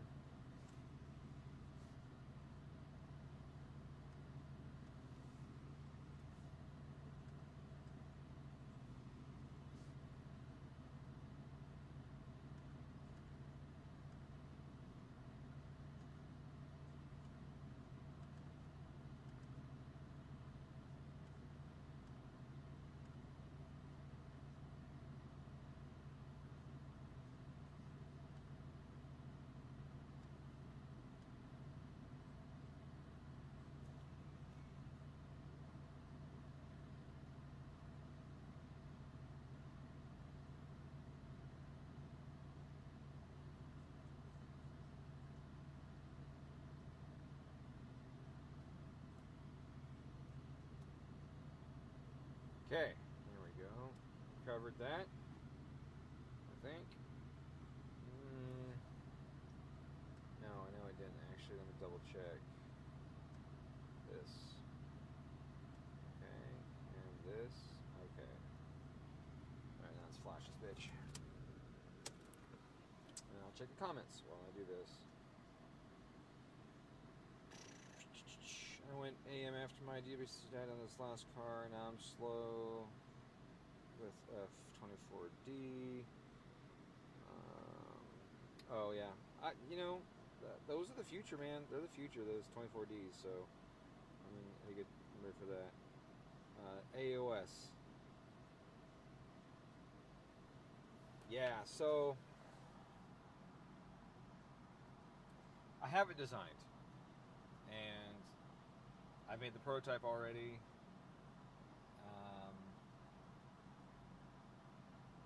The issue is really in just figuring out what the most cost-effective method of manufacture will be for it. Material costs are so expensive that, man, I try to keep my shit made in the U.S. I try really, really hard. But I can't compete. You know, like, I make a battery tie down that I think is fucking sweet, but I have to sell it for twice as much as the other ones because it costs me more than the other ones cost retail to make the damn thing, for each one, because I made it in the U.S. My pulleys, shit, I was selling my pulleys for 165, 167 a piece, right? I was making like $20 on a pulley. And after all the other stuff I had to do for it, it technically is a loss. So I'm out of stock on them right now, and I'm redesigning them, but I can't have them made in the U.S. Like, I can't afford it. Like, nobody will buy it. And, I really tried. I thought if I made high-quality products in the U.S., then people would buy them because they're made in the U.S. But I don't think anyone gives a shit, honestly. It's how it feels. It feels like nobody cares. They just know they can get more things if it's made in China. So I've had a handful of things made in China. My hose clamp's made in China. My hose is made in China. And those experiences have been pretty good. There's been some issues with the hoses lately with the manufacturer not meeting deadlines and stuff. But I just got a big shipment recently, so I have a while before that becomes an issue again. And I want to do some custom molded hoses for an IAG AOS because they mount them in a certain spot. And all those loose hoses that they have, I think, are fucking hideous to look at in the engine bay. And they're not a very good material, in my opinion, for the oil that they pass through them. And I don't like the drain hose going through the chain loop thing on the engine, on the intercooler mount and all that. So I thought about making custom molded hoses for those as a kit where everything just fits and looks beautiful. You don't have a 90-degree fitting. Instead of a nice hose that bends 90 degrees. Like, why have 90 degree fitting there? So I think I'm going to do that. I think one of the next things I do for the AOS is actually a hose kit for the IAG AOS, and then and do that. So Killaby has a 3D printed AOS. Since when? I thought it was aluminum. I have one. It's aluminum.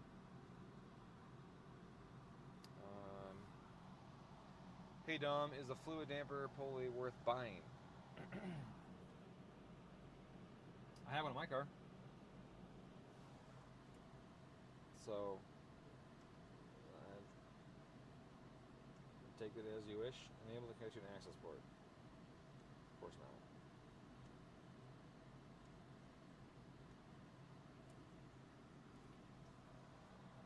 I have one on my car.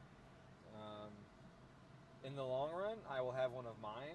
Like I said, I'm redesigning it anyways because my old pulley I did, and I designed and built a bolt-on damper. And it was a hydraulic damper. It's fucking sweet. And I actually have some patents I'm working on with it right now, trying to get it patented because I didn't find anything like it. Being a hydraulic damper, so it's super unique. And the thing is with patents, though, is that like if you have it on the market for a certain period of time, you can't apply for a patent. So I can't sell it until I get the patents approved. So that's why that hasn't come out yet.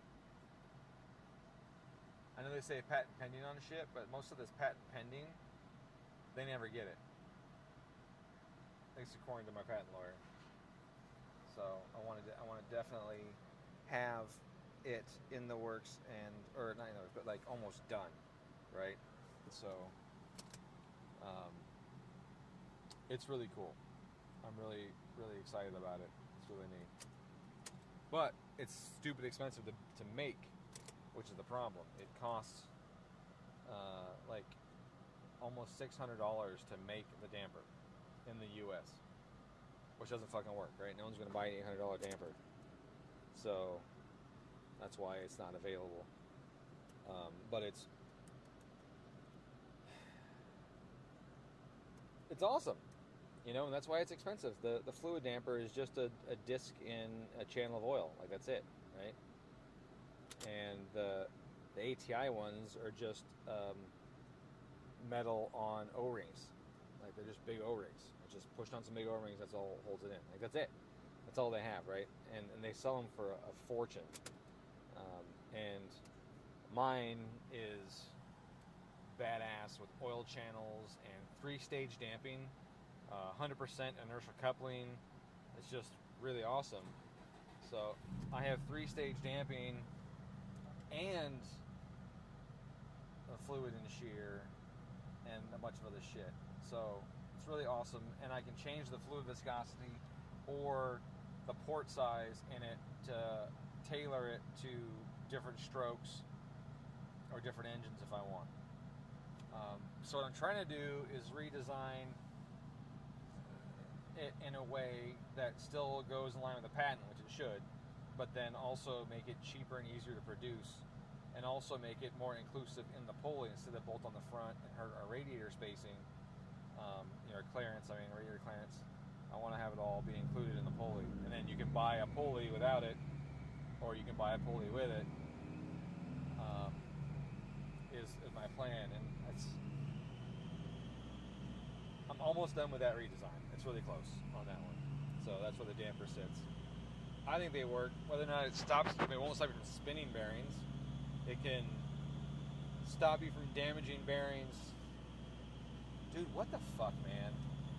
Fuck your software, Cobb. Fuck your software.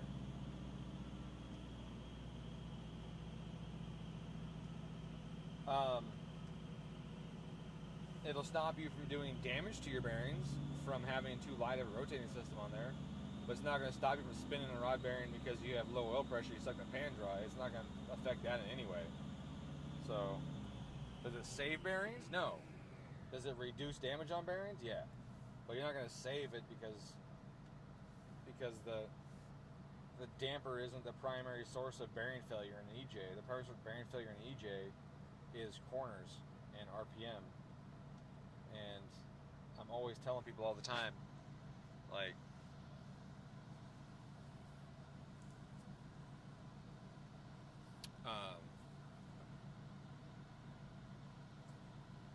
But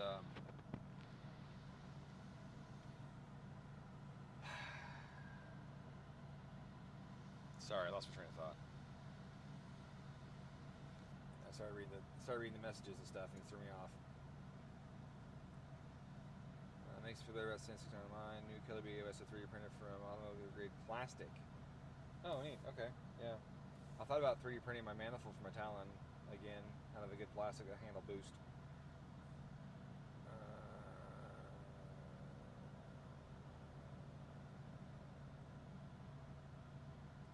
Yeah, you're in Canada, so you gotta pay Canada dollar. Canada dollar is different than US dollar, obviously. Oh, right, that's what I was gonna say. The oil pan thing, right? The biggest reason for the EJ spinning the bearings is the oil pan empties out.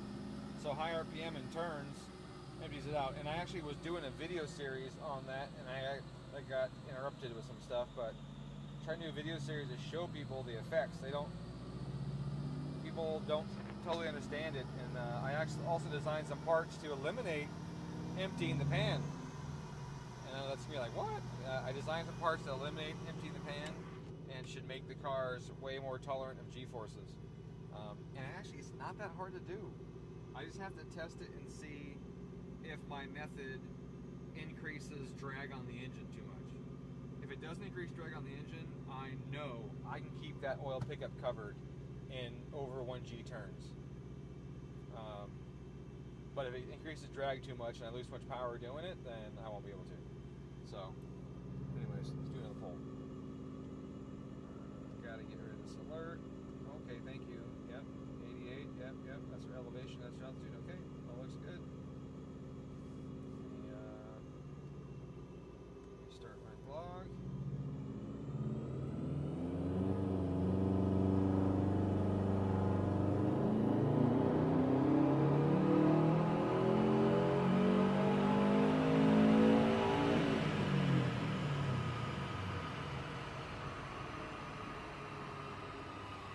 Yeah, I think this has got a billet wheel in it. I think he's got a billet wheel turbo on this bitch because this is not a normal VF. The fact that it's having a hard time hitting 20 up here, even though I asked it to try and hit it up here, but the fact that it carries more up here and more power than normal VFs tells me it's a billet wheel VF. I think I need to add a little timing to the top end.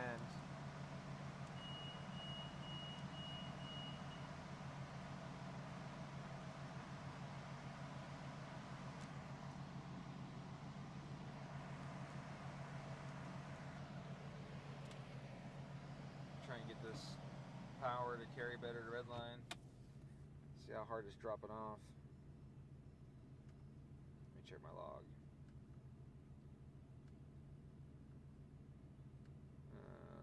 Pulled some timing at 3,500. I was at 18 pounds of boost and 11 degrees of timing in a pulled one. Okay, that's not terrible. That's less than that you would probably normally run at this level on a W25 head. On D25 head, yeah, that's be high, but this is a W25 head that's not high. And it's got plenty of fuel on it. At least it did last time. Whoopsie. Last time, so let's see how the fuel level is now. Come on, I lost my mouse. There it is. Now I can see it. Oh, now lane's my way. Alright, let's see here. Yeah, plenty of fuel on it. Well, you can see the cat overheat up top here. The cat stops working. Look at that. That's crazy. I had a quick question. So in that car that won't start, if the battery was hooked up backwards, could it have potentially like hurt the ECU or something? Well, you ran it. You got it to start one time, right? I mean, it kind of popped with farts and then it stopped. But I had good hot spark one time off of both coil pins. Yeah, I don't know. I can't think about that right now. I got to tune this car. Okay. Sorry. Just a thought. I got to stay on with what my task at hand here. You're fine. And then think about that when I get done. Just stuff. Yeah.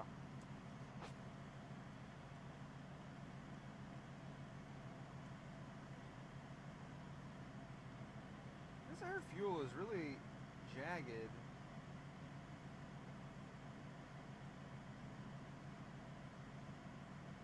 The engine's not doing that. I wonder if I'm getting some noise on the dyno. 'Cause that's weird. Everything here is smooth.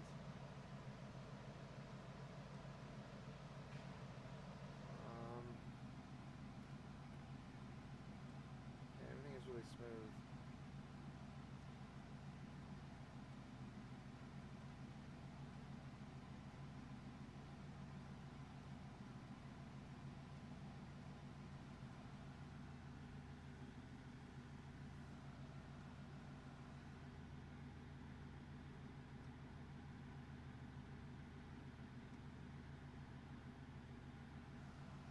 That's good.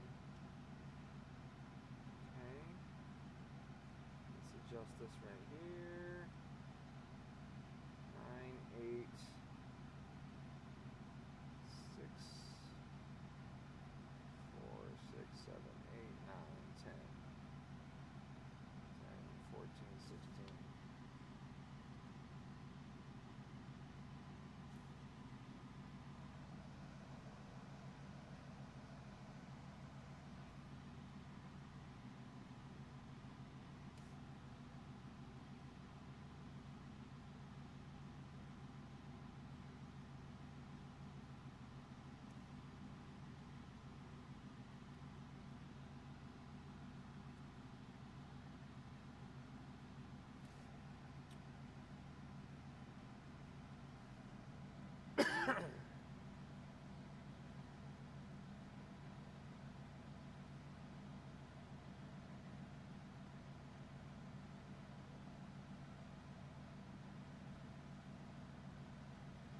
Yeah, Mark, that is totally true. And that's absolutely true. I mean, I get completely finished anodized parts and shit, and they're less than the material in the US. That's absolutely the case.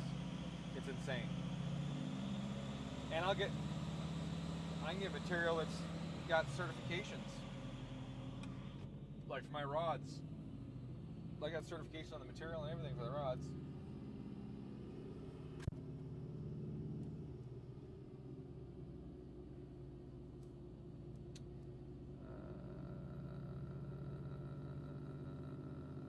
We'll check them out. Thank you.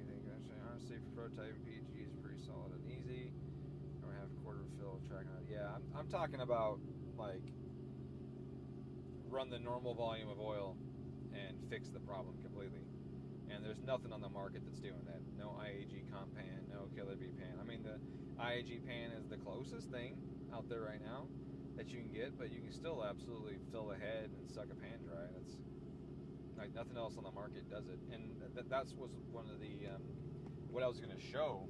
I was going to do some free body diagrams and then show the engine and stuff. I'm still going to do that. I'll probably do this winter when it's colder and sit in my shop with the heater on and do those videos.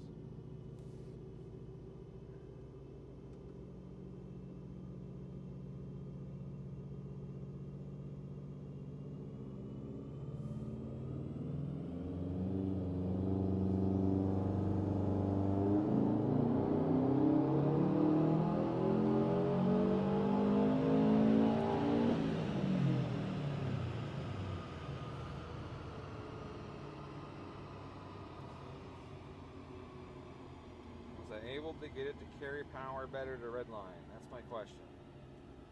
Did what I do work? Where'd it go? It did. It did work. Now we're talking. Okay. So that's what I wanted. I wanted to carry power better, and she did. Look at that. Well, that's good news. Still yelled at me though. At 9 degrees of timing, it yelled at me the exact same place. So I don't think it's actually an issue with too much timing. I think it's shit fuel combined with maybe a loud motor or something. These things have pretty aggressive knock control systems on them because the pistons break in half all the time. But like the fact that it's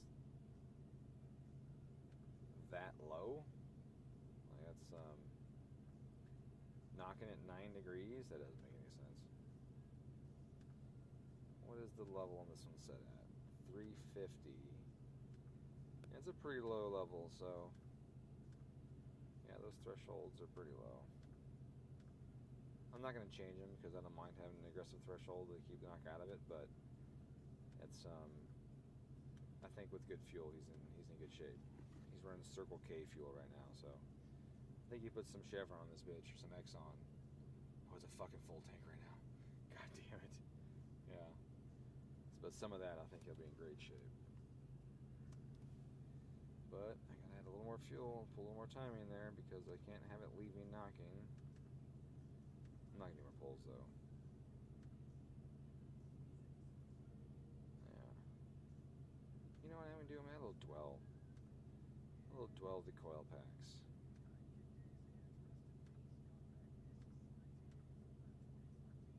Oh yeah, it's really low this year. Oh wow, look at that. They knocked it way down. 14 volts right there. Yep, I like that. See if that cleans up that air fuel trace at all.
Might do more pull.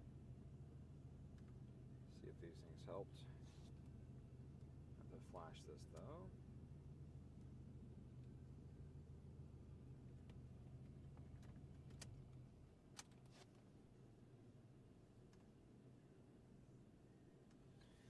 So, yeah, that's, you know, it sucks because there's all kinds of cool stuff that I could do to these cars. I got so many drawings of parts and shit, but the problem is money. And, you know, people talk about the bean counters when they talk about how cars are made and all that stuff, and it's real, you know, it's real for everybody. I can make the best products in the world, and I wouldn't be able to sell them, you know, like my badass tie down, my cool oil caps. I sold a few of those. My pulleys are really cool, you know, but I can never sell the other parts for them. That'd be way too expensive. You know, making all the coolest shit is totally possible, but the market doesn't support it, you know, and that's a bummer. I really want to do a cast iron EJ block. I think that would be freaking epic. That'd be awesome. I've been trying to figure out how to afford that one for a long time, but now obviously there's some issues with potentially with the cooling system. You go doing something like that, you'd have to change the design a bit, increase coolant flow through certain areas and all of that. But you would instantly fix most of the issues with an EJ if it was made out of iron. All the floppiness that causes you to spin bearings, all the wiggliness that causes heads to lift, you know, and all that. Well, you still have a big distance between the head bolts, unfortunately, but the block is going to be rigid as shit, and you're going to fix so much stuff. And that's really the big thing, right? Like right now, people are doing billet blocks. They're doing billet blocks so they can reinforce it or use material that's stronger than the material, the cast aluminum. And there is other casting aluminum you can use that's stronger than the material that they use from the factory. It's absolutely available. The problem is tooling up to do a cast block is hundreds of thousands of dollars. And while I could probably sell a butt whack of them if I cast it out of a really strong aluminum that didn't flex, didn't, you know, give like the factory one does, you know, where you could easily make 1,000 horsepower out of it and not worry about it splitting the mains apart like they do, or cracking 2 and 4 main bearing supports, you know, lifting heads and all that. If you could just make the block stronger, the power ceiling on this engine would double easily.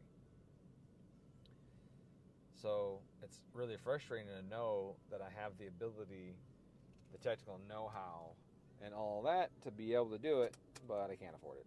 You know, it just hundreds of thousands of dollars to tool up for casting. That's a lot of fucking money. It's a lot of money. And it's a bummer. I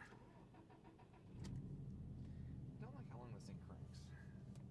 What if I need to adjust the cranking a little more? I don't have too much fuel on the crank. Yeah, it's got a little bit of fuel. I can stand for less.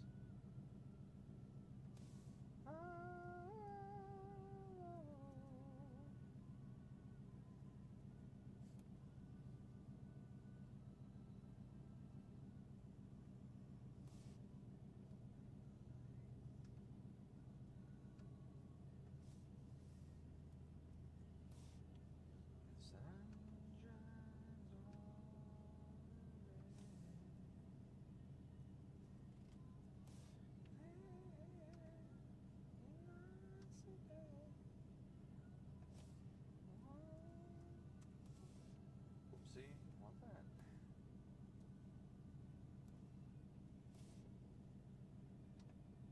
It's hot in here. I don't ever run the AC when I'm doing these tunes. Just pulls more heat through the front of the car and everything. Now it's starting to get warm. I have to run it for a little while. Cool me off.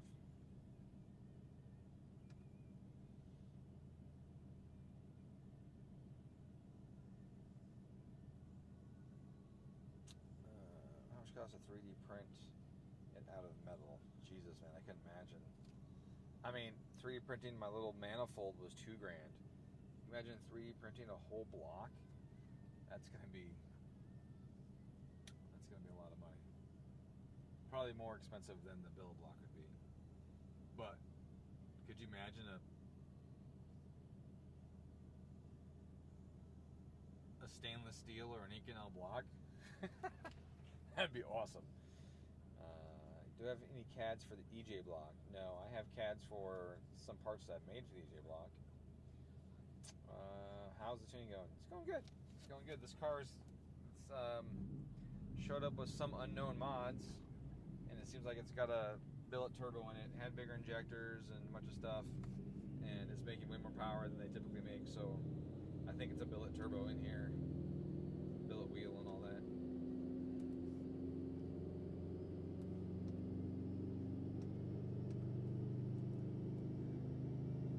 Came with flex fuel that we had to get rid of because it's the old style flex fuel. Boost control solenoid, SF intake, full exhaust, all that. But I think the turbo is a billet wheel turbo. Just the way the performance is. It doesn't spool as fast as the VF does, even though it's in a VF housing. It doesn't spool as fast as the VF does, doesn't hit as hard as the VF does, but it makes more power than the VF does. So I think they just put a billet wheel on a VF.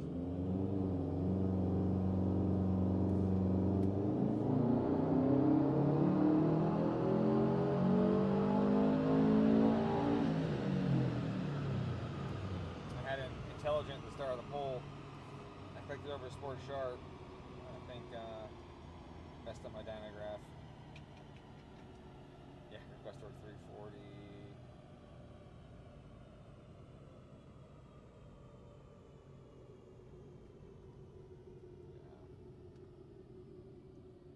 318.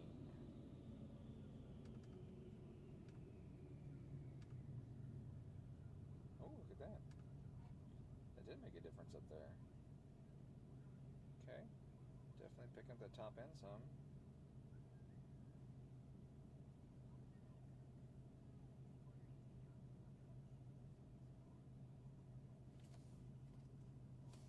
I wonder if that, if I heat soaked everything too much, if I can do it again, if it'll carry again.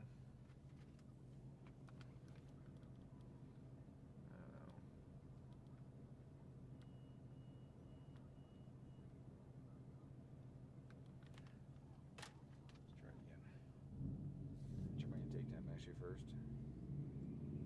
how close it is. Oh, it's back to 82 again. Okay. Cooled right off. I love the factory intercoolers, man. People have all these huge barn plate intercoolers and top mount locations thinking they're upgrades. They're such significant downgrades. The factory intercooler is so good. So good. Alright, let's make some power. This last pull. Last pull.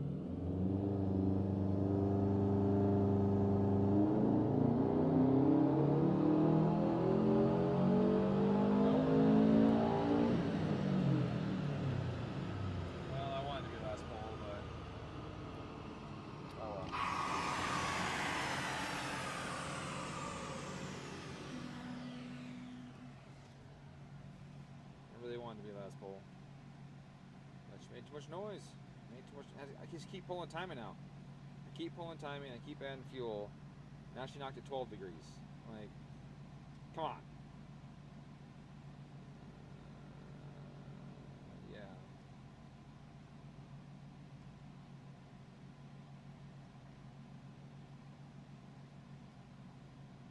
It's got crappy fuel in it.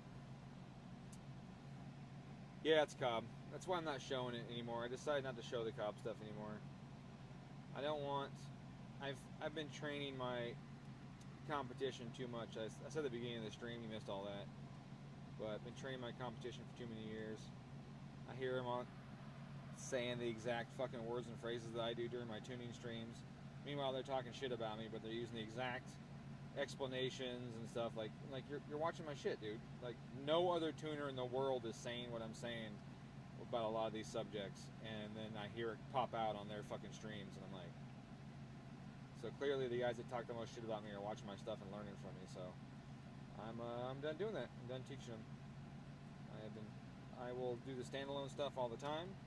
Like I said, you missed it obviously, but I said I will do the standalone stuff. I have no problem doing that. But I'm not showing the Cobb shit anymore. There's so many tables and there's so much stuff in here that's not as intuitive as a standalone that I'm not going to keep sharing all my knowledge and experience with the less obvious stuff and giving these guys the easy route and advantages and that kind of shit, because all they do is talk shit about me anyway. So fuck those guys. They don't get to see what to do with Cobb. That's basically what I'm saying. Tired of dealing with that. Do you know if people get production CAD files from the manufacturer? Do you think most just use firm CT scanning? Yeah, I don't think they're going to give you CAD files. I don't think you're going to be able to call us. Hey, do you have a CAD file for that block? I don't think they're going to do that. I mean, if they do, that's awesome. I've never tried, but I wouldn't think so. If someone asked for CAD files of my stuff, I'd be like, no, you're not getting it. So I don't know. Maybe they do. But I know a lot of people use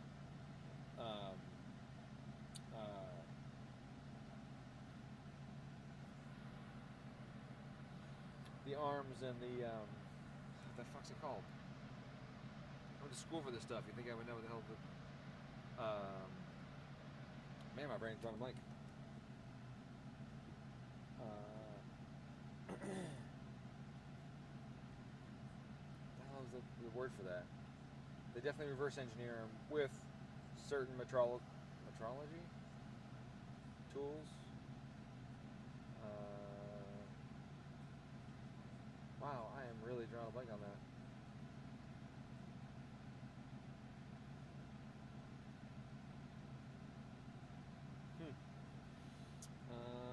Because I want to integrate his timeout or intercooler because charge temp was high at a stoplight.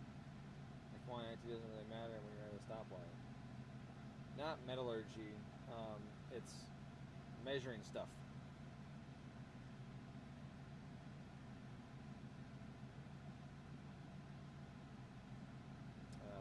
CMM stuff. There you go, like CMM. The CMM machine. Go down there and, you know, they can take off everything and get the designs and the important parts off of that. Yeah, it's not really a scanner, no, but yeah, people do that as well. You can absolutely scan it. My scanner isn't good enough. I don't understand my Einstar. It's weird. Like, it's got lights in it, and they never turn on. And I need them to, because, you know, you get shadows cast, and you need it to flash, and it never, ever flashes. and I watch people that have them online, and yeah, metrology, as we said the first time. And I see it online, and it flashes, and there's light coming out of it. But mine, no light. So I don't totally understand what's up with mine. iStar. I can't find a setting. I can't figure out why it just won't do it. So, anyways, I think I'm done. We've got good boost. We got great power. This is way more than I ever anticipated that this thing would make. Mostly from the turbo. He still has to fix his leak at the TGV. And get better fuel in here because Circle K is not doing it. She is not happy with that. And I mean, if I keep pulling timing on this thing, it's gonna be an issue. I'll pull some more out right now though, but I just don't like to continue to pull timing out of stuff when I know I'm already at what should be safe, and it's just because the person has bad gas in their car. I don't want to do that unless they're going to always run that bad gas. But I instructed him not to, so he should not do it. But I'm going to pull some more timing out right now because it needs to be safe. Yeah. Anyways, this is way richer and way less timing than these cars usually do on my dyno or in this area. And it's just because, like I said, he was getting gas from Circle K. So, alright, so let's disconnect this. I did change it to the cranking pulse width on the injectors. Let me flash the cranking pulse width and see if it cranks and starts better than it did before. Whoa, whoa. I can't sing, but you're dealing with it anyways. Sorry guys. I got a song stuck in my head.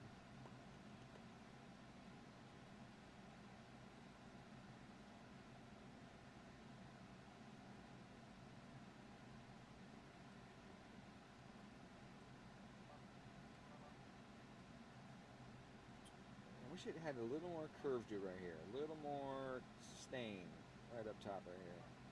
I mean, this is already way better than I expected, but I wish it had just a smidge more sustain up there. It'd be really cool.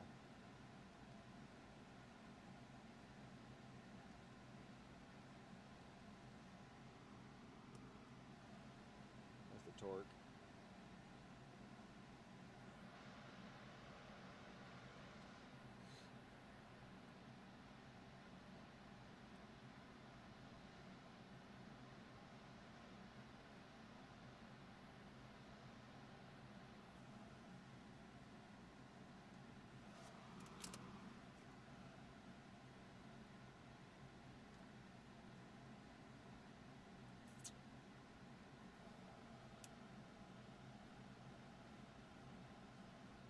My shadow looks like I got a cleft in my chin. I don't think that I do. I don't think so. High ignitability plugs can be useful for bumping up the lean at misfire thresholds. Yes.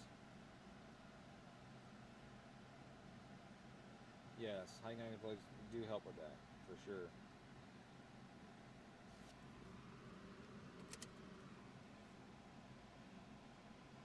Do I have charts for other Stage 2 setups?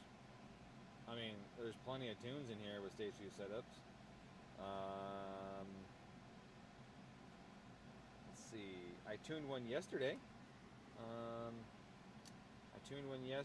But it has a turbine housing on it. It has a Mamba housing. What was his name? Let's see. Andrew, maybe? Yeah, this one here. There you go. This is more typical of VF on this dyno right here. Look, even the same wiggle right here. Look at that. Wiggle, wiggle, wiggle. Right there, same spot. Interesting. But yeah, this is what a VF usually makes. 280 on here. That's what they're usually at. Not this 40 horsepower increase that this guy's got. I don't. That's why I said I'm pretty sure it's got to have a billet wheel on this thing. I can't see any reason why it would be 40 horsepower higher. Let's check temperature. Maybe temperature is higher. The dyno will do that. The dyno's got its own temperature compensation thing. It's only up a little bit. It's only 20 degrees. So I don't think that's going to do that much, but maybe. Let's see what the correction is. The correction is 14 to, was it 18? So 4%. Oh, see, that's way more than 4%. So 40 horse is way more than 4%. So I'm gonna say it's not the correction from the atmosphere causing it to be inflated. It is hotter today than it was yesterday, so that explains that.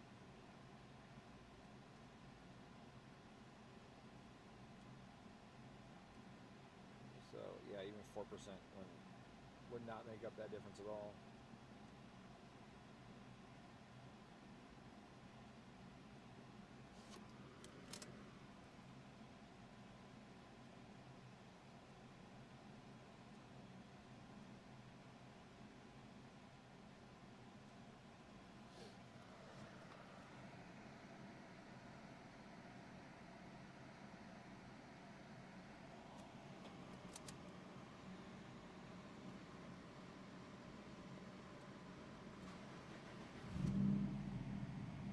So it's the same. It's got a slow fuel pump.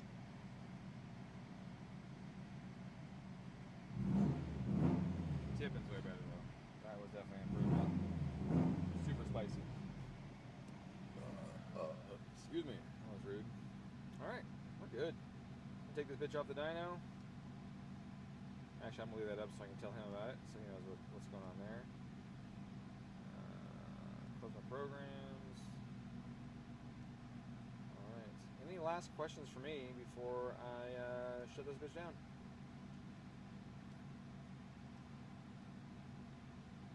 That wasn't what I wanted. I wanted this. Any last minute questions for me? And that the plugs can be used for bumping up luminous fire threshold. Yes, if they can. You still have some limitations. Obviously, you're mostly limited by geometry. That's your biggest thing. You're mostly limited by geometry for what your flammability window will be. So you call it a misfire threshold, and what we're looking at is, just your flammability window.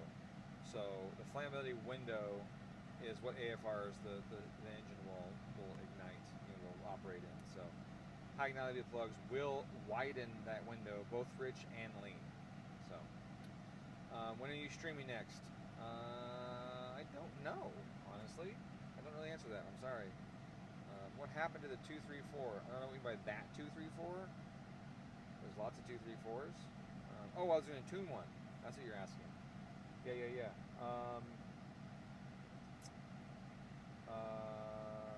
He took the car for break-in. So it's being broken in right now. Unfortunately, the guy doesn't understand cars. He's been complaining about stuff. And the stuff he's complaining about is like, oh, the clutch is grabby. Like, yeah, that's what heavy-duty clutches do. That kind of thing. So I think the guy just doesn't know cars as well as he thought he did. And so I'm bummed out by that because I want him to really enjoy his car. It's an awesome setup and it drives phenomenal. The car drives great. It drives better than stock in my opinion. But I don't know what he had before and why he's complaining about it, because the clutch is smooth. Yeah, it's a little grabby, but it's smooth and totally controllable. This car sounds great. The throttle response is wonderful. The thing drives phenomenally. And he's not happy with it. So I think he just has no experience, in cars, because that's awesome. It really is awesome. I would take the way his car drives over how my BMW drives. Like, it's that good. So, favorite chicken wing flavor? Vegan wings. Because I am allergic to chicken. I fucking love chicken. God damn it, I love chicken. So much. Chicken and eggs, like my two favorite things ever. But I'm allergic to them. I can't eat them. So, it is really a total bummer, man. I love chicken so much. My wife and I used to eat chicken like 3 to 5 nights a week. I'd air fry some wings, we'd get some hot sauces, I'd make my own hot sauces, we'd make our own salsa all the time, like we'd just do all kinds of stuff, and try different methods, and and just really enjoyed it. But I couldn't understand why my entire body hurt so bad. Like I barely in the morning, I barely wanted to get out of bed. Like sometimes I wouldn't. I'd stay in bed for 3 days. Sometimes I'd call in sick and just not get out of bed for 3 days because I was in so much pain. Every muscle, every joint, everything hurt so bad, and the doctors couldn't figure it out. They were like, maybe you got fibromyalgia or some meningitis thing or something like that. Like they could not figure it out. And then I stopped eating chicken, and then I felt great. And I was like, no, that can't be. I love chicken. Like that's just a coincidence. And I ate chicken, and I couldn't move it again for 3 fucking days. And I did it multiple times because I was in denial because chicken and eggs are my favorite things ever. And yeah, I can't eat them. They make my body hurt immensely. Like I got run over by a truck. It's crazy. So also I lost a bunch of weight and retained way less water, and my eosinophils, my blood dropped, white cells dropped. My body was just in a constant state of inflammation and irritation by chicken and eggs. I just have it all the time. Everything is so much better without it, except for my heart. My heart's broken. Would you ever consider shortening clutch throw using a clutch cylinder for faster actuation? No. Nope. No, I wouldn't. I don't know. No. I mean, I've never found myself in a position where like, wow, I wish this actuated quicker.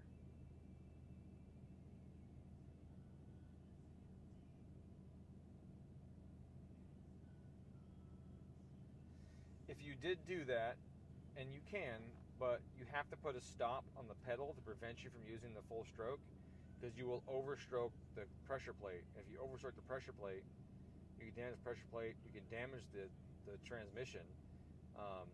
If you max out, like the throttle bearing, right? If you're doing it and you max it out and the clutch pedal is still pushing, all that force goes to the pivot pin, you could break the pivot pin right out of it. And on pull style clutches, that's bad when that happens. On pull style clutches, you break the bell housing of your 6-speed, and that's expensive. You shatter the whole bell housing where the rod sits. I've seen guys do it. They overstroke it.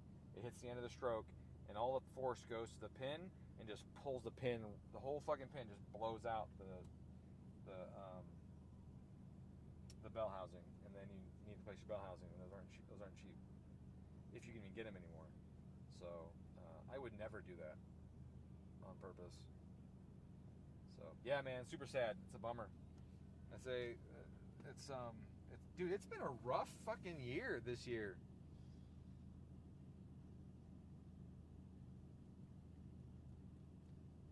A bunch of places that have been involved in my life and have kind of defined me or defined parts of my life, whole periods have burned down.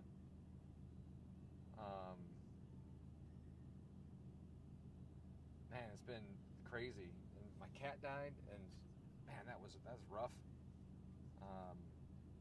There's been a lot of crap this year that's gone down. A bunch of losses, and most of them due to fire. It's really weird. I don't know. It's been a weird year for fire. It's been really weird. And then Big 3 Performance in Ohio, their shop just burned down yesterday. I was just there a few months ago doing some stuff on the dyno. Everything's gone. They had like 25 cars in there, and engines and stuff. All these big builds they do, all burned to the ground. It's a bummer, man. I don't know what's with fire lately. It's crazy. Anyways, I gotta go. Some race cars have really short throws. Understand the feeling? Yeah. So race cars do. Some do for sure. Some do, and those also have pedal stops that are calibrated for the amount of available travel for the clutch and the pressure plate and all that, like the Tilton race clutches, right? Like there's like this much actuation. I have one at home, a Tilton Rally race clutch. It's like, like a 4-plate one. It's like this tall. There's like this much actuation space. Like it doesn't do much, and it's just an on-off switch.